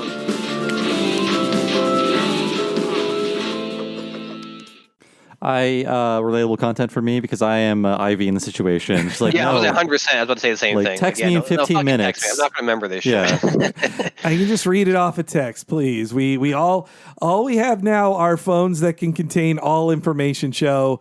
Let's not pretend this is the 90s anymore. Where you have to say like, oh, give me this. Make sure to get an extra milkshake or whatever. Just send me a text. We have 800 ways. I do that all the time with my husband or I when we're ordering stuff of like just send me the message in line what you want. Like we're a line couple. We because we're weebs. So we though now that he's been working from home for the last 2 months, neither of us have used Line all that much. Line? Yeah, LINE, the messaging app. You haven't heard of this? Yeah. Sorry, I thought you were using that to order food, and I was like, oh, they have that? You can order no, food there now? but Okay. it's more like, oh, are you gonna order something? Yeah. Okay, get me this, and I'll send it over Line. They have the best stickers online, I gotta say. know, yeah. Discord, everyone needs to up their game to compete with Line. There's some really good Harley Quinn stickers in there, including and also some great ones made by solo artists who like don't have to. They just make up their own stickers. It's really cool. Why am I talking about this anyway? This Ivy exchange is funny, and this is Harley setting up what her arc is going to be for the season to make it in the Legion of Doom and show up the Joker, which it's a good arc for the whole season. upon rewatching this especially, I didn't realize it the first time I watched it, I guess, that it does set up a really strong through line for Harley Quinn personally about breaking away from the Joker, and then also the main plot line of making it as her own, headline villain. And I think this is a really good first episode of a good show. I mean, there's some stuff, oh my God, that's a bit excessive, or this reminds me of Venture Brothers a little too much. But for a first episode, I think it has a lot of good stuff to it. It's some really funny lines. And also, another show it reminds me of is American Dad. Yeah. American Dad has great those just kind of references about like why Costco cards aren't worth it. Or I could see like Roger and Steve having that like text me the thing. Yeah, when totally. I get there. So that observational stuff, as the show goes on, that's some of my favorite stuff in the show, is just them making observations about like the little things that annoy us all in life. And the cast of characters that appear over time, I really love them. And also, part of the fun for me on the show is just hearing a voice and going like, oh, who's that? And I look it up like, Alfred Molina. Wow. Like, it's the show really grows on me. I don't blame anyone who doesn't sign up for DC Universe for this, who doesn't even know DC Universe exists, and don't want to watch it on a computer or non-game console. So I can't recall that HBO Max billboard where it's like Alf and Ross from Friends and Morty. Alf is not on it, by the way. I'm kidding. No, but is like Harley Quinn on that somewhere? Probably. I think Margot so. Robbie. I do know they've been putting the Joaquin Phoenix Joker a lot in stuff. Like he's right up front there with the old Game of Thrones people. Game Throny McGamerton. I, of course, mean Jon Snow or Daenerys Targaryen. I can't live as a person who comments on pop culture and not know something about Game of Thrones to exist. I'm looking at that HBO Max billboard now, and it's just like astounding as to what they view as important, which is like it's the normie choices, of course, not for nerds like us. So it's like dead center in the middle. It's like three of the big bangs themselves, including Kaylee Kuko. Wow. And it's like the Boondocks kid next to Chihiro from Spirited Away. Oh, right. This billboard's crazy. It's like Ready Player One for streaming networks. Crazy. It's just a scattershot of every single demographic they can think of. One of, surprisingly, my most popular tweets was just me tweeting out the news like, hey, they just doing a new season of Boondocks. Huge retweets on that. Like, people want some more Boondocks in their life. And they spent so much goddamn money on Friends that every friend is on the billboard. Yeah. You Friends nostalgia havers, I was there. I don't get it. I don't get it. Never going to cover Friends on What a Cartoon. Despite Ross's cartoonish antics. You look back at what's popular in the late 90s, or even the late 90s, and there's like three shows that anyone watched, right? It was Friends, Seinfeld, and I don't even know what the third show Duckman. In my world. The problem with Duckman is that no one watched it, which is the huge problem that a huge moral failing on everyone else's fault. Part, I should say. Everything gets to come back. I'm hoping Jason Alexander gets his. If he's an actor on this show, maybe he's in meetings with HBO Max. Like, okay, you guys want it? I'll call up Gabor Chupo and Everett Peck right now, and we'll get this done. I make Duckman for $39.95. That's what he sounds like. But okay, any final thoughts on Harley Quinn, guys?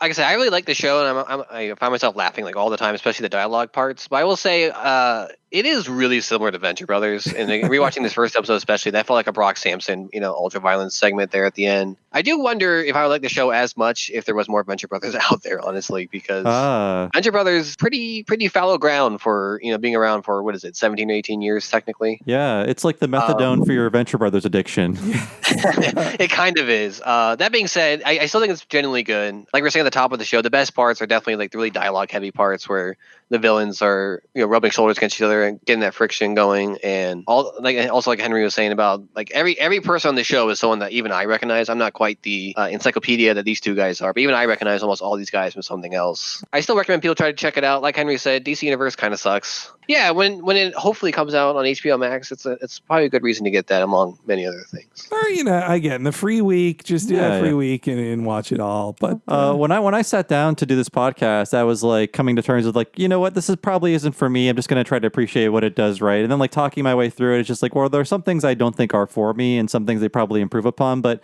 I'm probably going to get HBO Max, and I probably will end up watching this just because I don't feel like pirating things anymore. I had to pirate this first episode just to watch it. It's annoying. Like I don't have to pirate anymore, so I don't. So when I have to, I'm like, oh, it's so much work. Yeah. But yes, I think there's room for this show to grow, and I kind of want to see where it goes, but not until I get HBO Max, which I guess we're living in that era now when this goes live. So our lives have improved tenfold. The death of Quibi just days ago. They're just piling dirt on Quibi's corpse. Oh man, all the episodes of Golden Arm we're never going to see.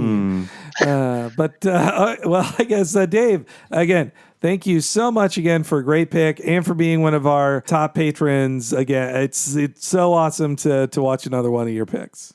Yeah, one of these days I'll pick something I don't like, and then you'll really suffer. We'll get what was that? We'll get the 2014. We'll get the Crudes on here. Oh yeah, got to meet all the Crudes. So, Dave, you normally promote somebody else's thing when you're on here. Do you have one of those you want to throw out there for this this plug section? Yeah, why not? I'm actually gonna throw out I think Bob, you might know this person, Voidburger on YouTube. Yes, Voidburger was one of my first podcast guests when I started on Retronauts in 2011. Ooh. Yeah, that's right. About Silent Hill, I would assume. Yes, a whole Silent Hill episode. And I do want to have her back, so maybe she'll hear this. But just real quick, she does a lot of general Let's Plays and stuff, but her specialty is Silent Hill. She has a whole annotated walkthrough of Silent Hill 2. I think she's doing one right now for Silent Hill 3, and just a really awesome streamer. Yeah, I will co-plug that. I often fall asleep to her Silent Hill 2 and 3 walkthroughs. Wow. They're really good and funny, too. Thanks for that good plug there, Dave. And we can't wait to talk about the next episode you pick when you come back. So thanks again to Dave for picking Harley Quinn and also being one of our super high-level patrons. He's been on quite a number of episodes, so if you enjoyed him on this one, please check out the rest of the ones he's been on. As for us, if you want to support the show like Dave and get all kinds of bonus stuff, including all these episodes 1 week ahead of time and ad-free, please go to patreon.com/Talking Simpsons, and you'll get just that, plus access to everything behind the $5 paywall. That includes everything we've done for the past 3 years. You will instantly have access to all that stuff immediately as soon as you sign up. That includes all of our limited miniseries, the most recent of which is Talking Mission Hill. We're going through the entire only season of Mission Hill with the Talking Simpsons and What a Cartoon treatment that's only available to patrons, and we have so many things on top of that, so many other miniseries episodes, interviews, end of season wrap-ups, and so on. Over 100 bonus podcasts you'll have access to immediately the second you sign up. And Henry will tell everybody what's happening at the $10 level at patreon.com/Talking Simpsons. One mega long podcast every month just for patrons at the $10 level or higher. That's right. It's the What a Cartoon Movie podcast. You might have heard it in your feed, our lengthy previews of it. But if you wanted to hear the up to and over 4 hours of podcasts we do once a month about a different animated feature film, you got to sign up at the $10 level at patreon.com/Talking Simpsons. Last month we did Toy Story 2. This month we got another really cool movie coming up. And if you loved all this Batman talk, you want to hear the premiere episode of What a Cartoon Movie from over a year ago, Batman Mask of the Phantasm. And we got tons more on there. So please sign up, $10 a month, and you can get it all at patreon.com/Talking Simpsons. So I've been one of your hosts, Bob Mackey. You can find me on Twitter as Bob Servo. I also have another podcast called Retronauts. It's a classic gaming podcast, and you can find Retronauts wherever you find podcasts, or go to patreon.com/Retronauts. And if you support us there, you can get 2 exclusive episodes every month that aren't available on the free feed. So please check that out at patreon.com/Retronauts. Henry, how about you? You can follow me, Henry Gilbert, on Twitter at HENEREYG.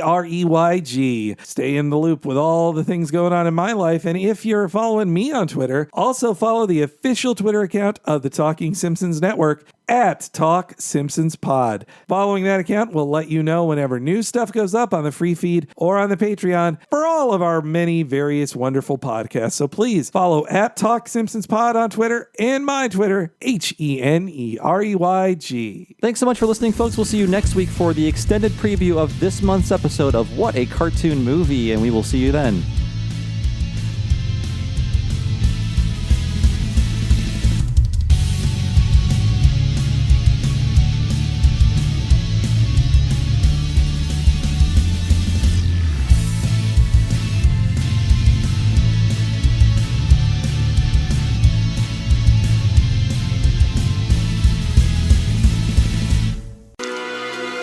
say the word and I'll call it off. Till death do us part.